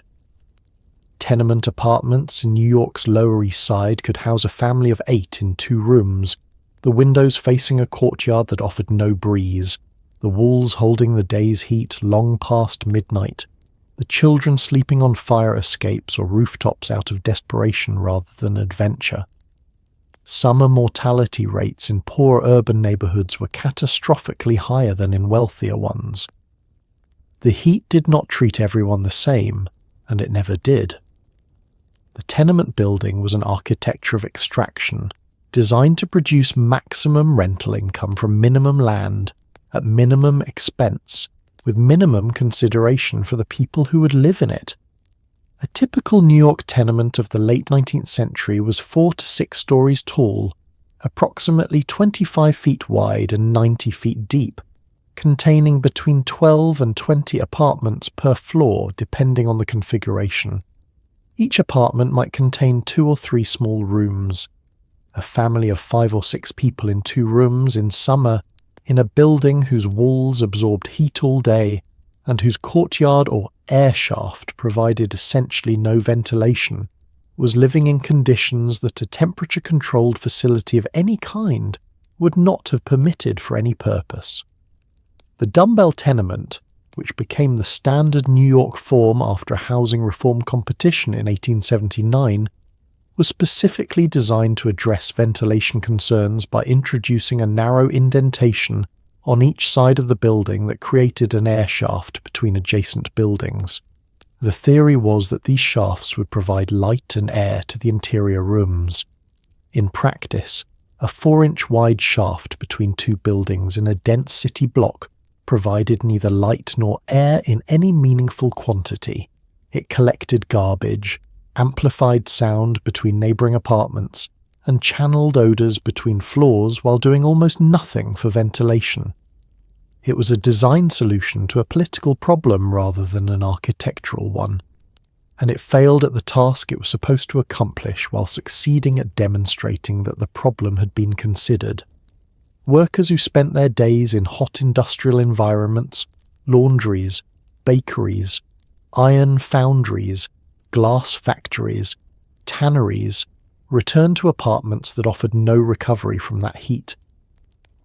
The laundry worker, who had spent 10 hours over vats of boiling water in a commercial laundry, came home to a 2-room apartment where the temperature at 10 in the evening was still above 90 degrees and the children were crying from the heat on the floor.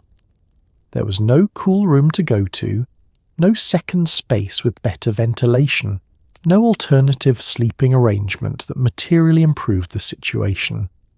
You opened the windows and hoped, and if there was no breeze, you lay in the dark and waited for a morning that arrived already warm.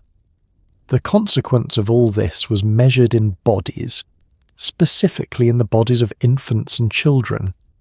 Summer infant mortality in poor urban neighbourhoods in the 1880s and 90s was so extreme that it shaped the actuarial tables of insurance companies, the reporting patterns of city newspapers, and eventually the reform priorities of the progressive movement. Doctors who practiced in poor neighbourhoods knew summer as the killing season, the months when the combination of heat, contaminated water, spoiled food, and respiratory illness took children who had survived the winter and filled the graveyard sections reserved for the small. This was not considered at the time a policy failure in the same way that it would be considered today. It was considered the natural consequence of poverty. The distinction between what was natural and what was preventable would take several more decades of progressive advocacy, public health reform and political organising to establish, and even then the establishing was incomplete. Infant mortality in summer was a seasonal horror that 19th and early 20th century families accepted with a grim matter-of-factness that modern parents find incomprehensible. The combination of heat, contaminated water, spoiled milk, and inadequate sanitation turned summer into the most dangerous season for children under 2. Summer complaint, a catch-all term for diarrheal disease exacerbated by heat, killed tens of thousands of infants annually in American cities in the decades before refrigeration, pasteurization, and clean water infrastructure arrived to change the math. The phrase summer complaint covered a range of conditions whose common feature was intestinal illness in infants and young children during hot weather, and whose common cause was bacteria thriving in conditions that the summer heat was extraordinarily good at producing. Unpasteurized milk left at room temperature for any period of time was a bacterial culture, medium of considerable efficiency. Water from municipal supplies contaminated by inadequate sewage separation did its own work. Food prepared in warm conditions and not eaten immediately contributed. A mother in a tenement apartment in July, managing an infant's feeding with no reliable cold storage, no access to clean water she could trust, and no way to ensure that the milk she was giving her child had not crossed the line from nourishing to dangerous, was navigating risks that she could not quantify and could not avoid. Breastfeeding offered significant protection because breast milk did not require storage or cooling and arrived free of the external contamination that made cow's milk so dangerous in summer. Women who were able to breastfeed their infants through the summer gave them a meaningful advantage. But breastfeeding was not always possible. Maternal illness, inadequate nutrition, employment that required mothers to be away from infants for extended periods all interfered, and the alternatives in the pre-pasteurization era were variably dangerous. Feeding bottles of the period were difficult to clean thoroughly, harbouring bacteria in their rubber nipples and narrow necks that repeated washings did not reliably eliminate. A bottle-fed infant in summer in a tenement apartment in 1890 was facing a concentration of risks that modern paediatric medicine would describe as a crisis. The response of public health reformers, when it came, was practical and life-saving in ways that were immediately and measurably apparent. Milk depots, facilities that distributed clean, inspected or pasteurized milk to mothers in poor neighborhoods at reduced or no cost, appeared in American cities in the 1890s and 1900s. The reduction in infant mortality in neighborhoods served by milk depots was dramatic enough to be statistically significant within a few years, providing some of the earliest clear evidence that the connection between milk quality and infant death was causal rather than merely correlational. Nathan Strauss, a New York merchant and philanthropist, funded milk depots extensively and documented their impact with the particular satisfaction of someone who has found a lever that actually works. Clean water infrastructure, the construction of filtered and treated municipal water systems, had an even larger effect. Typhoid fever, cholera, and other waterborne diseases that peaked in summer hit cities with contaminated water supplies and spared cities with clean ones, with a clarity that was eventually impossible for even sceptical public health officials to argue against. A city that built a filtration plant and saw its summer mortality rates drop measurably had made the argument empirically. The transition from contaminated to clean municipal water in American cities between roughly 1880 and 1920 was one of the most significant public health achievements in American history, and much of its impact was concentrated in summer, in infants, in the poor neighborhoods where the cost of a bad summer had always been highest. Before the icebox, before the refrigerator, before any of it, people kept food cold the way nature provided, underground and in running water. The root cellar, a simple dugout space beneath or beside a house, maintained a fairly stable cool temperature year-round through the insulating properties of the earth itself. Spring houses were built directly over natural springs, the cold-flowing water keeping stored butter, cream, and perishables at temperatures that extended their life by days. These weren't primitive solutions. They were clever, effective, and the product of generations of observation about how the natural world worked. The root cellar was among the oldest food preservation technologies in the human toolkit, predating written records and present in virtually every agricultural culture that experienced warm summers. The principle was elegantly simple. Dig down far enough, and the earth becomes a thermal buffer, maintaining temperatures that hover between 50 and 60 degrees Fahrenheit, regardless of what the surface is doing. In July, when a kitchen was 90 degrees and a pantry was not much better, a root cellar 6 feet underground was a different climate entirely. Cool, slightly damp, smelling of earth and stored vegetables, maintaining conditions that extended the life of root vegetables, apples and certain preserved foods by weeks or months. Construction was simple enough that most farm families built their own. A hole was dug into a hillside or directly beneath the house, lined with stone or timber to prevent collapse, fitted with a wooden door that kept out vermin and maintained the cool air inside. Ventilation was managed carefully. Too much airflow and the temperature rose with the summer heat above. Too little and moisture accumulated into mould. The ideal root cellar was a compromise between these forces, and experienced farmers knew by feel and smell whether theirs was functioning correctly. The smell of a well-managed root cellar in summer, cool, earthy, slightly sweet from stored apples and root vegetables, was one of the more reliable sensory rewards of agricultural life, a pocket of another season accessible by walking down a short flight of steps. Spring houses were a more specific and more elegant solution available to farms lucky enough to have a natural spring on their property. A small stone building was constructed directly over the spring, with channels or troughs running through it that guided the cold spring water beneath shelves and storage platforms. Crocks of butter, pitchers of cream, containers of milk and other perishables sat in or beside the flowing water, kept at temperatures that the spring maintained regardless of the season. A good spring house in summer was, by the standards of the era, an extraordinary luxury, genuinely cold food storage, free to operate, requiring only the labour of building and the good fortune of having a spring in the right location. Beyond cellars and spring houses, food preservation strategies included burying items wrapped in wet cloth, storing containers in deep well water, and using the coolness of north-facing rooms that received no direct sunlight.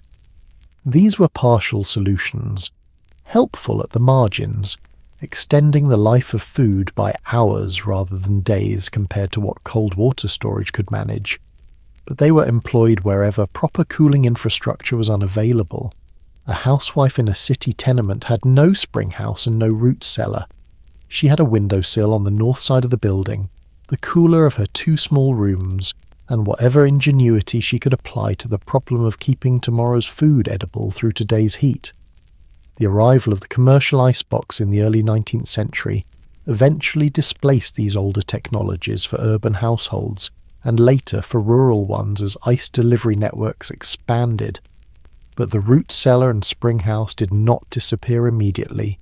Farm families who had good cellars and good springs used them alongside purchased ice for decades, because free cold storage was always preferable to paid cold storage, and the earth had been keeping food cold reliably for longer than anyone could remember.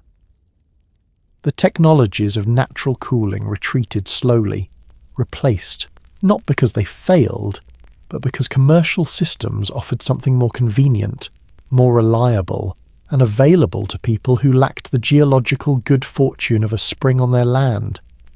Today, a root cellar is a homesteading choice, a deliberate return to something older. For several thousand years before that, it was simply where you kept the butter.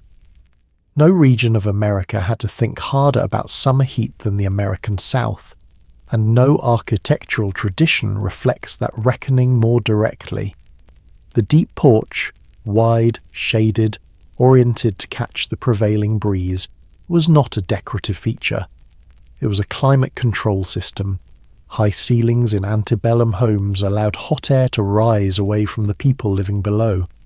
Tall windows opened from top and bottom to create cross-ventilation.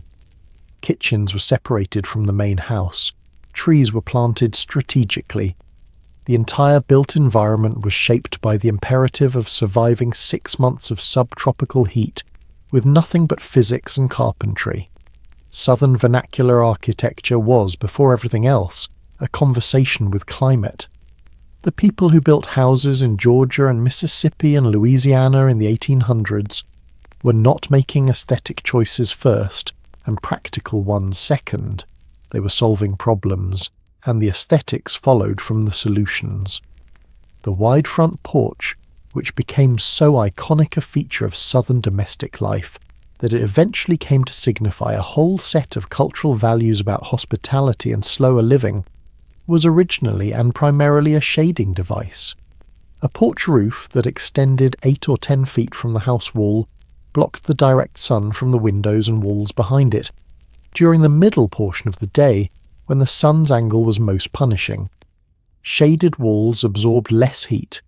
Rooms behind shaded walls were cooler. The math was straightforward and the results were meaningful. The sitting that happened on those porches, the morning coffee, the evening conversations, the long summer afternoons in rocking chairs, was a consequence of the porch's cooling function rather than its cause.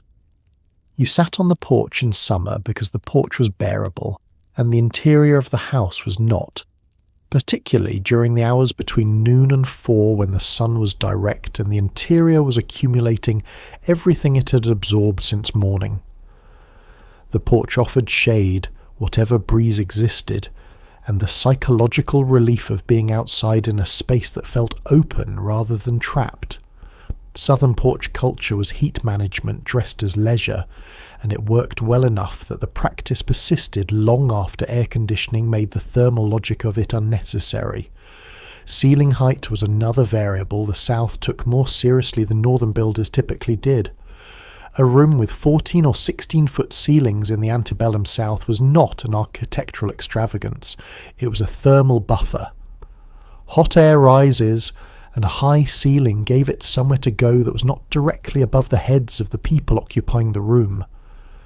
The upper reaches of a tall ceilinged room in summer became the repository for the warmest air, while the lower portion, where people actually lived and breathed, remained marginally cooler. Combined with transom windows above interior doors, openings designed to allow hot air to move between rooms and upward through the house, high ceilings created a passive circulation system that extracted heat slowly and continuously throughout the day. The shotgun house, which became the dominant form for working-class housing across the South, took the ventilation principle to its structural extreme. Rooms were arranged in a straight line from front to back, each opening directly into the next, with a door or window at each end of the sequence. Open both ends, and a breeze moved through the entire house without obstruction, a complete cross-ventilation corridor with no dead-end rooms where heat could accumulate. The name came from the observation that you could fire a shotgun through the front door and the shot would exit the back without hitting a wall, which is a colourful description of a building type that was, in its way, precisely engineered for the climate it inhabited. Trees were infrastructure in the pre-AC South in ways that modern landscaping rarely approaches. A live oak positioned on the southwest corner of a house blocked the late afternoon sun that would otherwise heat the west-facing wall through the hottest hours of the day. A row of trees along the south side created shade across the yard that reduced ground-level heat and kept the air near the house cooler than it would otherwise be. Families planted trees with the explicit intention of creating shade for their grandchildren, accepting that the investment required decades to mature and making it anyway, because they understood the value of what they were building.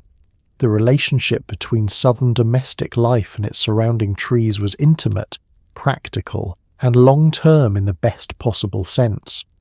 Between midnight and 4 in the morning, when the sun was gone but the stored heat of buildings and pavement had not yet released, was the most dangerous and miserable period of any serious heat wave. This was the hour when heat stroke crept in, when infants stopped breathing, when men who had laboured all day in the sun simply did not wake up. People who understood this, who had survived enough summers, developed rituals for these hours. The wet cloth laid across the chest, the window opened in a specific way to catch any movement of air, the floor of the kitchen sought as the coolest surface in the house. The physics of what happens to a city at night during a heat wave are worth understanding, because they explain why these hours were so lethal. During the day, solar radiation heats every surface it touches, rooftops, walls, pavement, the soil itself. These surfaces store this energy and then release it slowly through the night, a process called nocturnal heat emission that under normal conditions is responsible for the comfortable cooling that makes summer nights pleasant. During a sustained heat wave, successive days of intense heating load the thermal mass of buildings and streets beyond their normal storage capacity, and the release extends further into the night, sometimes persisting until just before dawn, without bringing temperatures meaningfully below what they were at sunset. For a person inside a building, the worst of this plays out between midnight and 4. The building's walls, still warm from the day, are radiating their stored heat inward.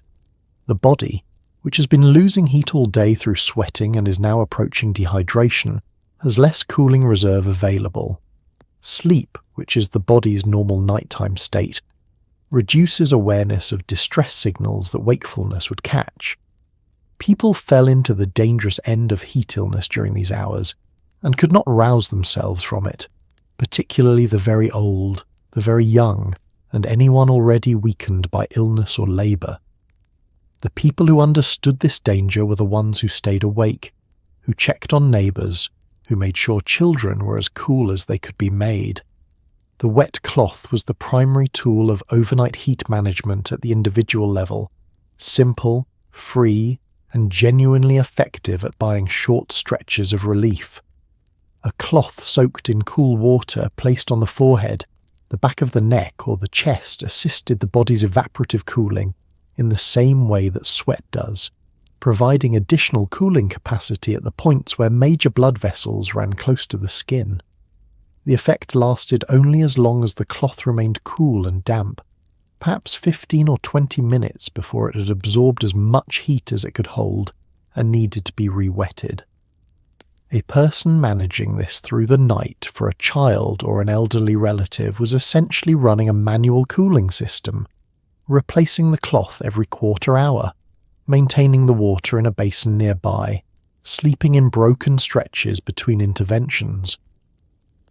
People who had good instincts about the night's worst hours used the window with a sophistication that recognized not just whether it was open, but how it was positioned relative to any air movement outside. Windows on opposite sides of a room open to different degrees could create a directed flow of air through the space, rather than allowing it to stagnate. A window opened from the top, which allowed hot interior air to escape while drawing cooler exterior air in from below, was understood in certain domestic traditions as more effective than one opened fully from the bottom.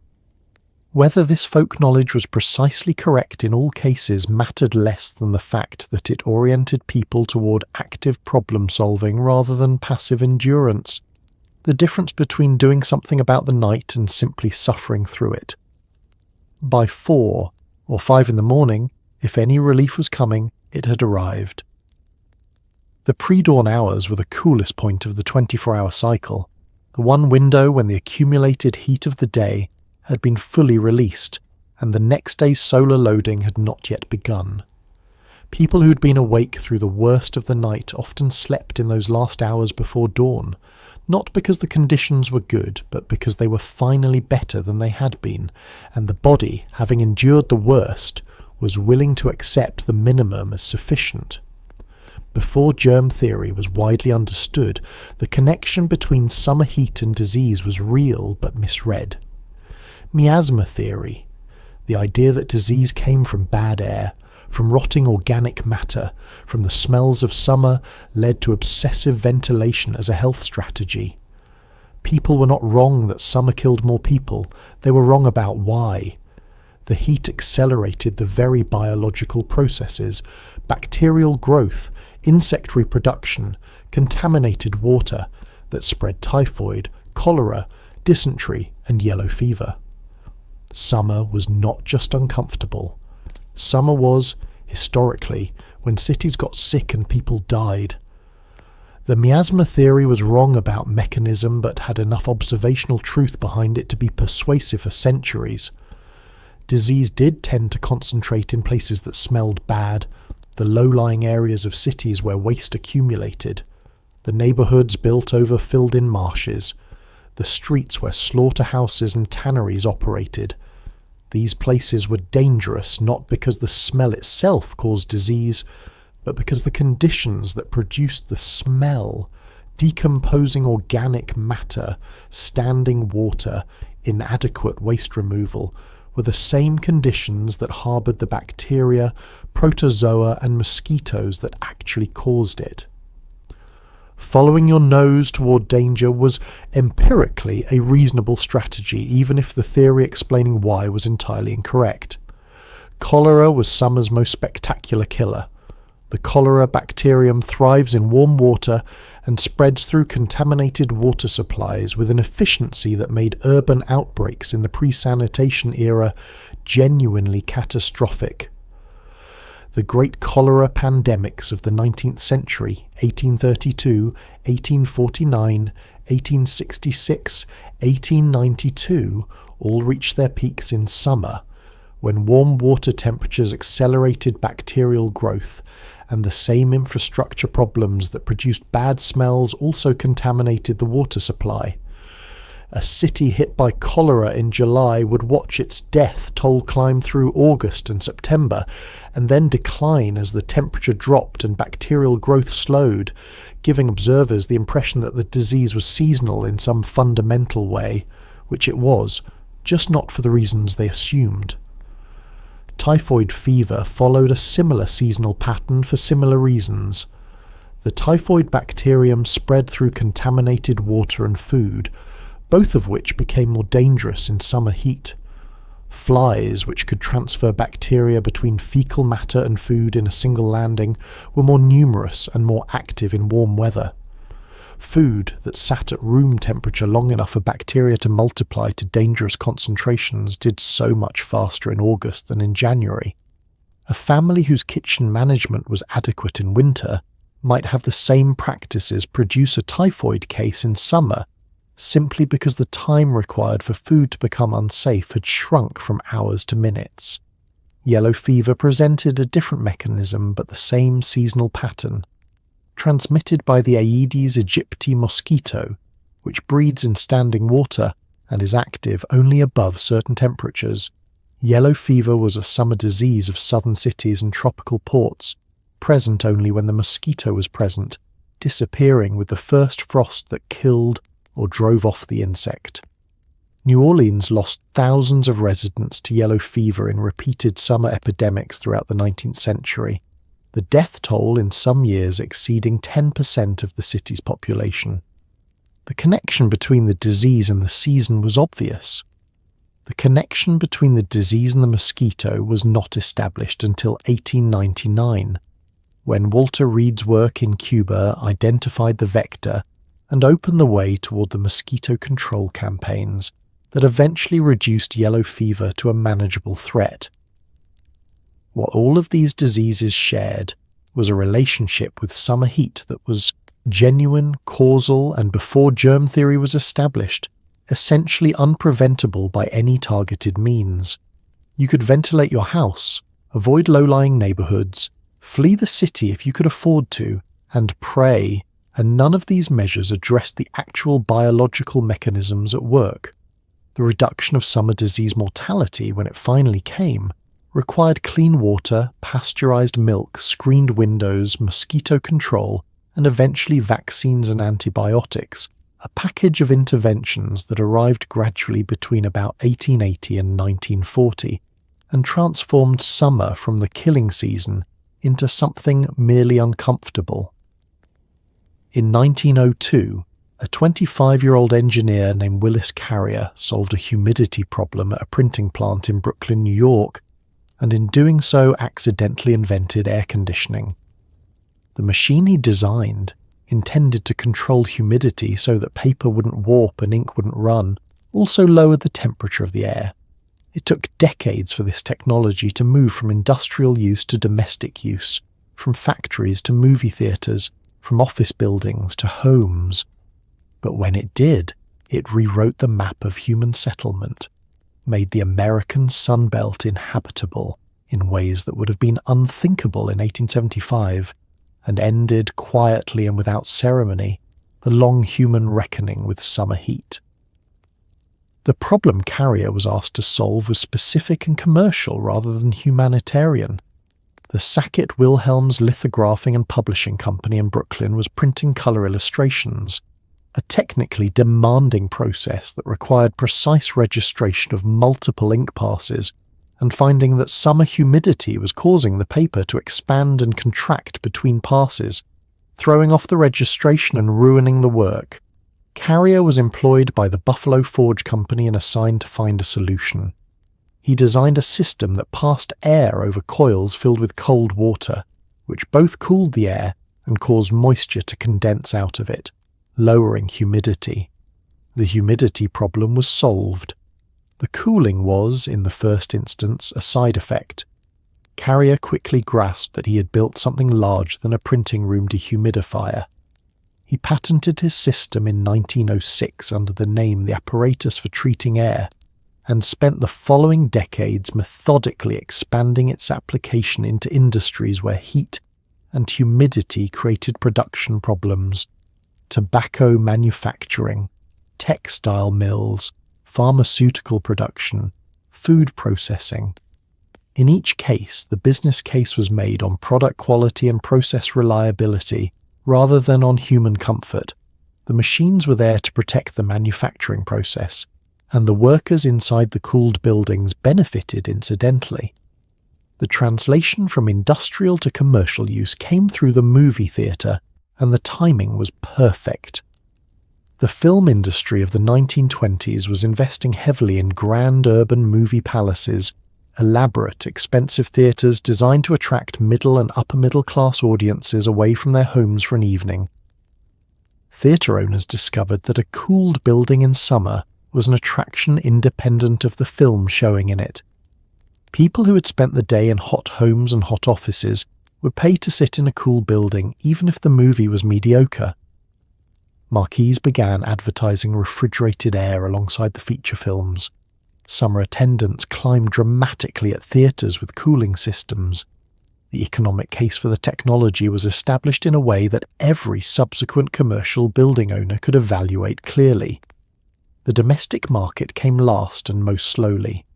Window unit air conditioners became available to American consumers in the 1930s, but they were expensive, required electrical infrastructure that not all homes had, and found their initial customers primarily among the wealthy.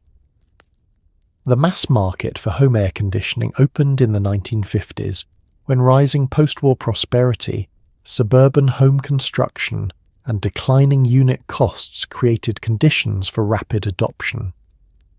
Between 1950 and 1960, the number of American homes with air conditioning rose from approximately 900,000 to roughly 8 million.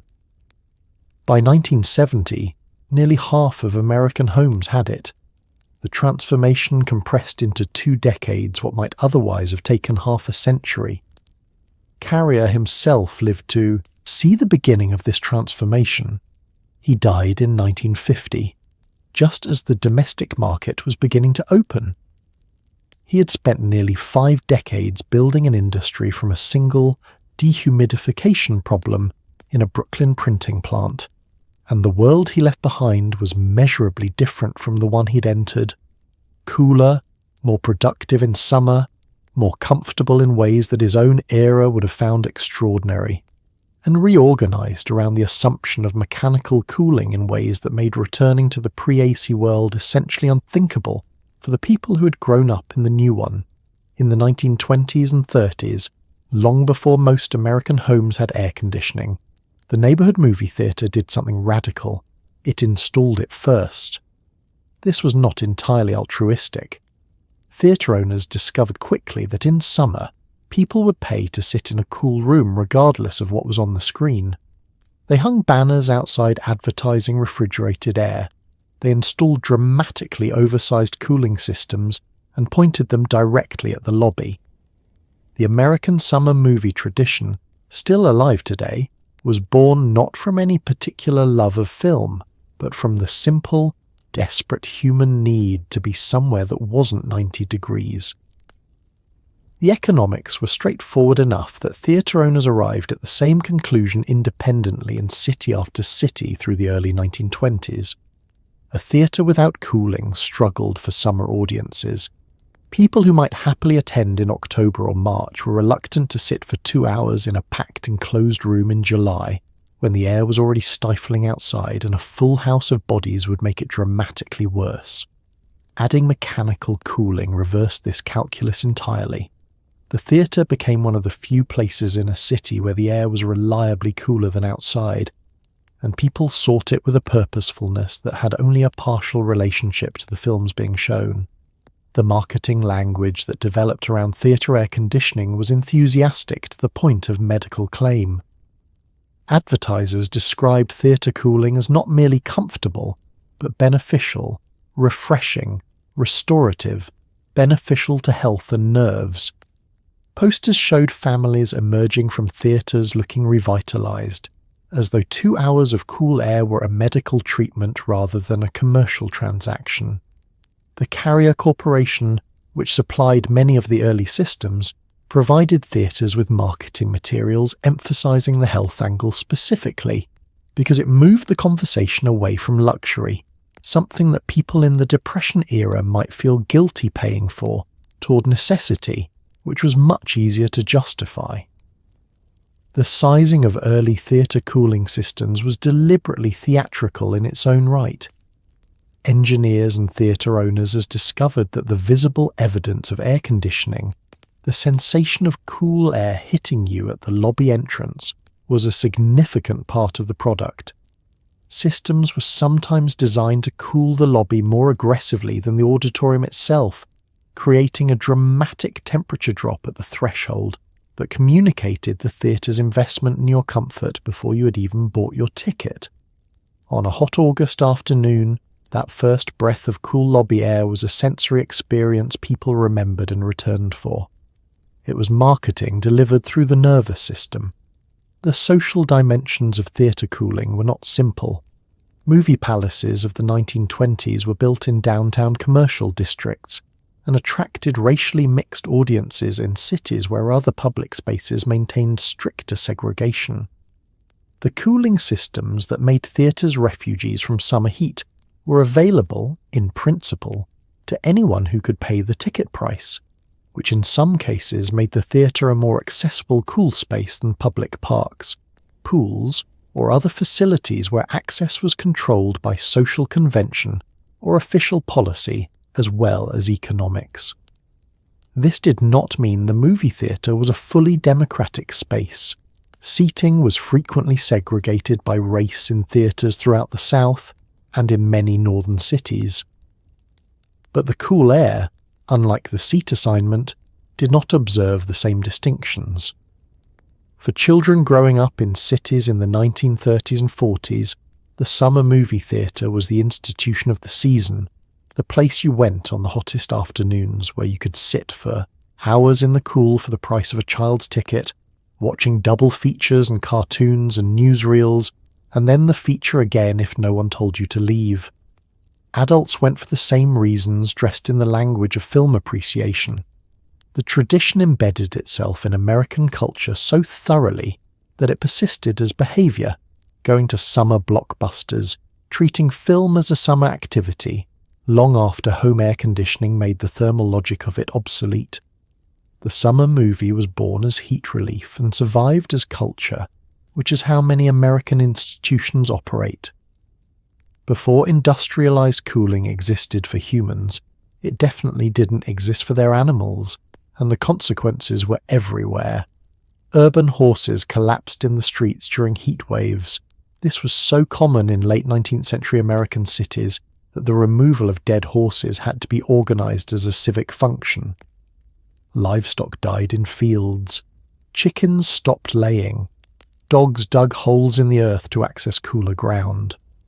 The relationship between working animals and summer heat was one of the most visible and brutal faces of the pre-AC world, and the streets of any large American city in August before 1900 were a kind of ongoing outdoor catastrophe.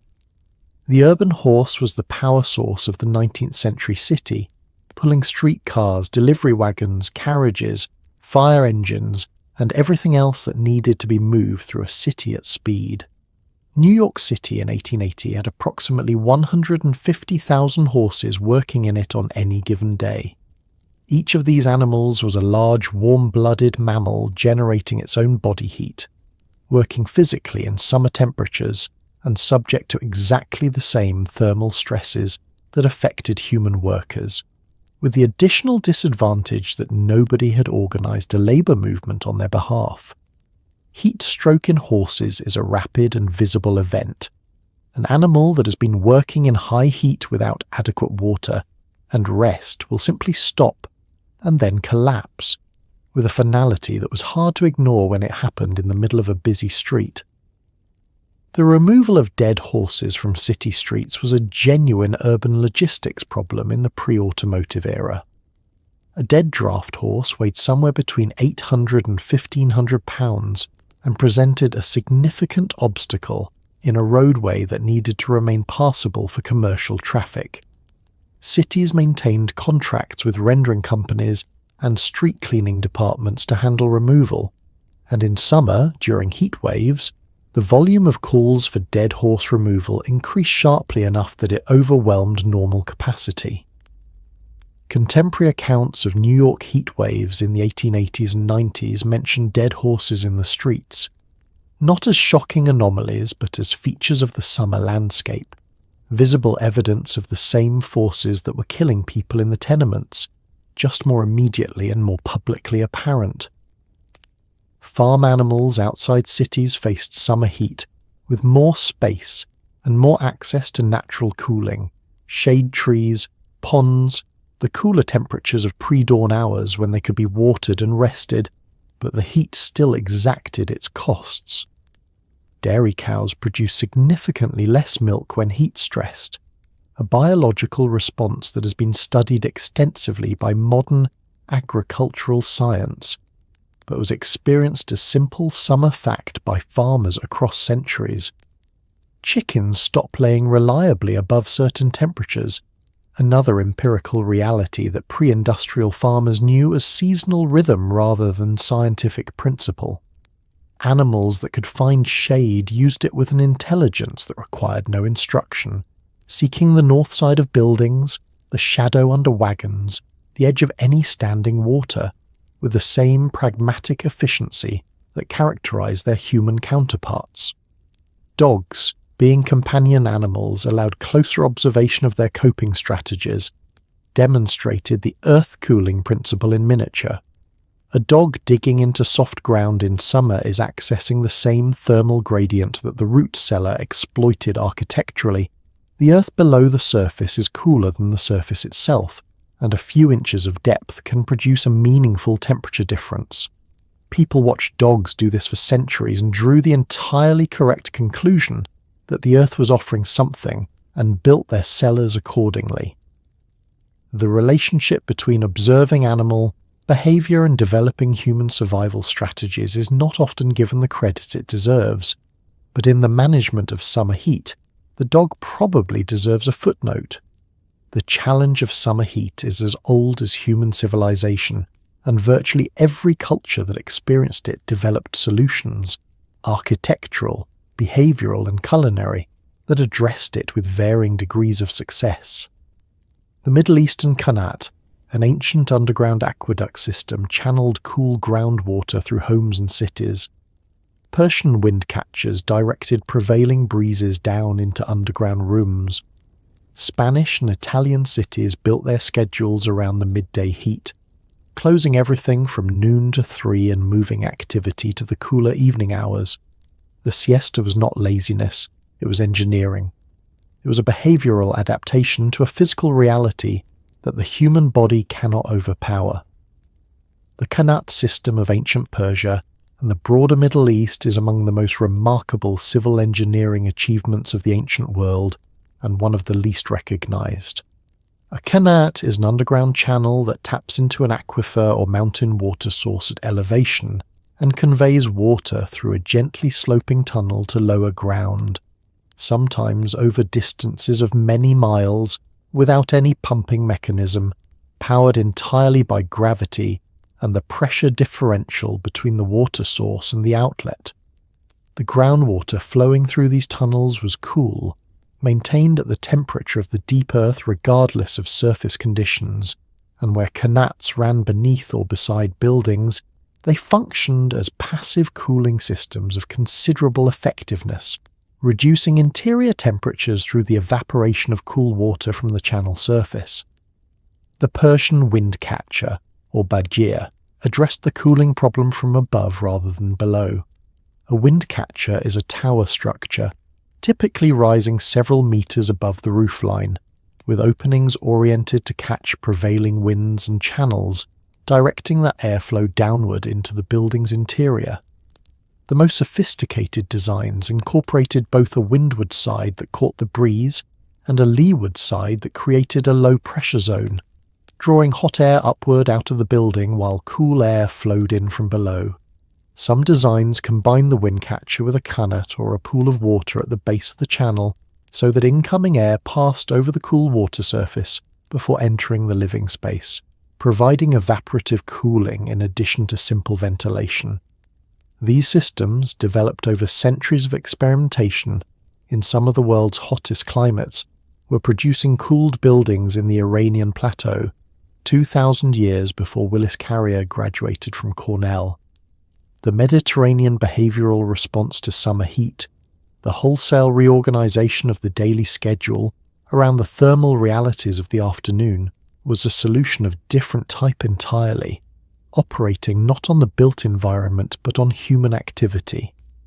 The custom of closing businesses, retreating indoors, and sleeping during the hottest hours of the day, generally from about noon to 3 or 4 in the afternoon, recognized a physiological fact that modern work schedules have spent a century attempting to override. The human body, in summer heat, is not well suited to productive activity during peak afternoon temperatures. Activity moved to morning and evening, when temperatures were manageable and physical work was possible without the risk of heat illness. This was not a cultural preference, it was a rational adaptation to climate. Indigenous peoples of North America developed architectural and behavioral responses to summer heat that were precisely matched to their specific environments. The adobe construction of the American Southwest, thick earthen walls that absorbed heat slowly during the day and released it slowly at night, created a thermal lag that kept interiors cooler than outside during daylight hours and warmer than outside during cool desert nights. The positioning of dwellings for shade, the use of elevated sleeping platforms that lifted sleepers above the ground-level heat, the strategic placement of structures to channel cooling breezes, all represented accumulated knowledge about local conditions developed over generations of observation and adjustment. These were not primitive approximations of modern solutions. They were sophisticated, locally optimized responses to specific climates, developed by people who had no other option and therefore paid close attention to what worked. And so, here we are, at the end of a summer that never quite ended. You've made it through drenched sheets and corsets laced tight enough to rearrange your organs, through kitchens that doubled as saunas, ice boxes that flooded the floor at 2 in the morning, and cities that turned into slow, brick-walled ovens the moment June arrived and didn't apologize until October. You've met the Iceman, chased his wagon for slivers, and understood, perhaps for the first time, why a block of frozen pond water was once considered a minor miracle worth shipping across an ocean. Think about the people who lived through all of this. Not in a single dramatic summer, but year after year, decade after decade, without relief, without the option of adjusting a dial on the wall and watching the problem simply stop. They dressed in wool. They ate quickly before the food turned. They moved their children to the floor, to the rooftop, to the fire escape, wherever the air was slightly less punishing, and they called this living. And it was. It was stubborn, resourceful, occasionally ingenious living, conducted under conditions that would send most of us reaching for our phones to file some kind of formal complaint with the universe. There was a woman somewhere in New York in the summer of 1896, anonymous, unrecorded, one of millions, who sat on the steps of her tenement building at midnight because her apartment was too hot for her children to sleep inside. She had no fan. She had no ice. She had a wet cloth and a certain knowledge, accumulated over many summers, of exactly how long the night had left to go before the air moved again. She waited. She watched. She got her children through it. She got herself through it. And then summer came back the following year and she did it again. That is what the history of summer heat, before the machine arrived to end it, actually looks like. Not grand narrative or dramatic event, but the quiet, annual, deeply personal endurance of people managing a physical reality that offered them no clean solutions only strategies, workarounds, and the stubborn insistence on surviving until September. It is worth remembering tonight that the cool air moving around you is not a given. It is an invention, barely a century old, built on a humidity problem in a Brooklyn printing plant by a young engineer who was mostly thinking about ink. Before that invention, every summer night in a hot climate was a negotiation. People lost the negotiation sometimes, in ways that were real and terrible and unequal in all the familiar directions, but mostly they managed it, with wet sheets and root cellars and sleeping porches and the collective wisdom of people who'd been paying close attention to what kept you alive through August. So tonight, as the air around you sits at whatever temperature you have decided is comfortable, maybe let that land for just a moment. The sleeping porch is gone. The ice wagon is gone. The drip pan and the soaked sheets and the midnight fire escapes and the sound of an entire neighbourhood lying awake together in the heat, all of it is gone, replaced by a quiet hum in the wall that most of us have stopped hearing entirely. History is full of suffering that was simply the weather, and full of people who walk through it anyway, who raised children in it, built cities in it, fell in love in it, argued about the best way to bank a fire or wet a sheet or position a window, and kept going. They kept going, and so can you. Good night.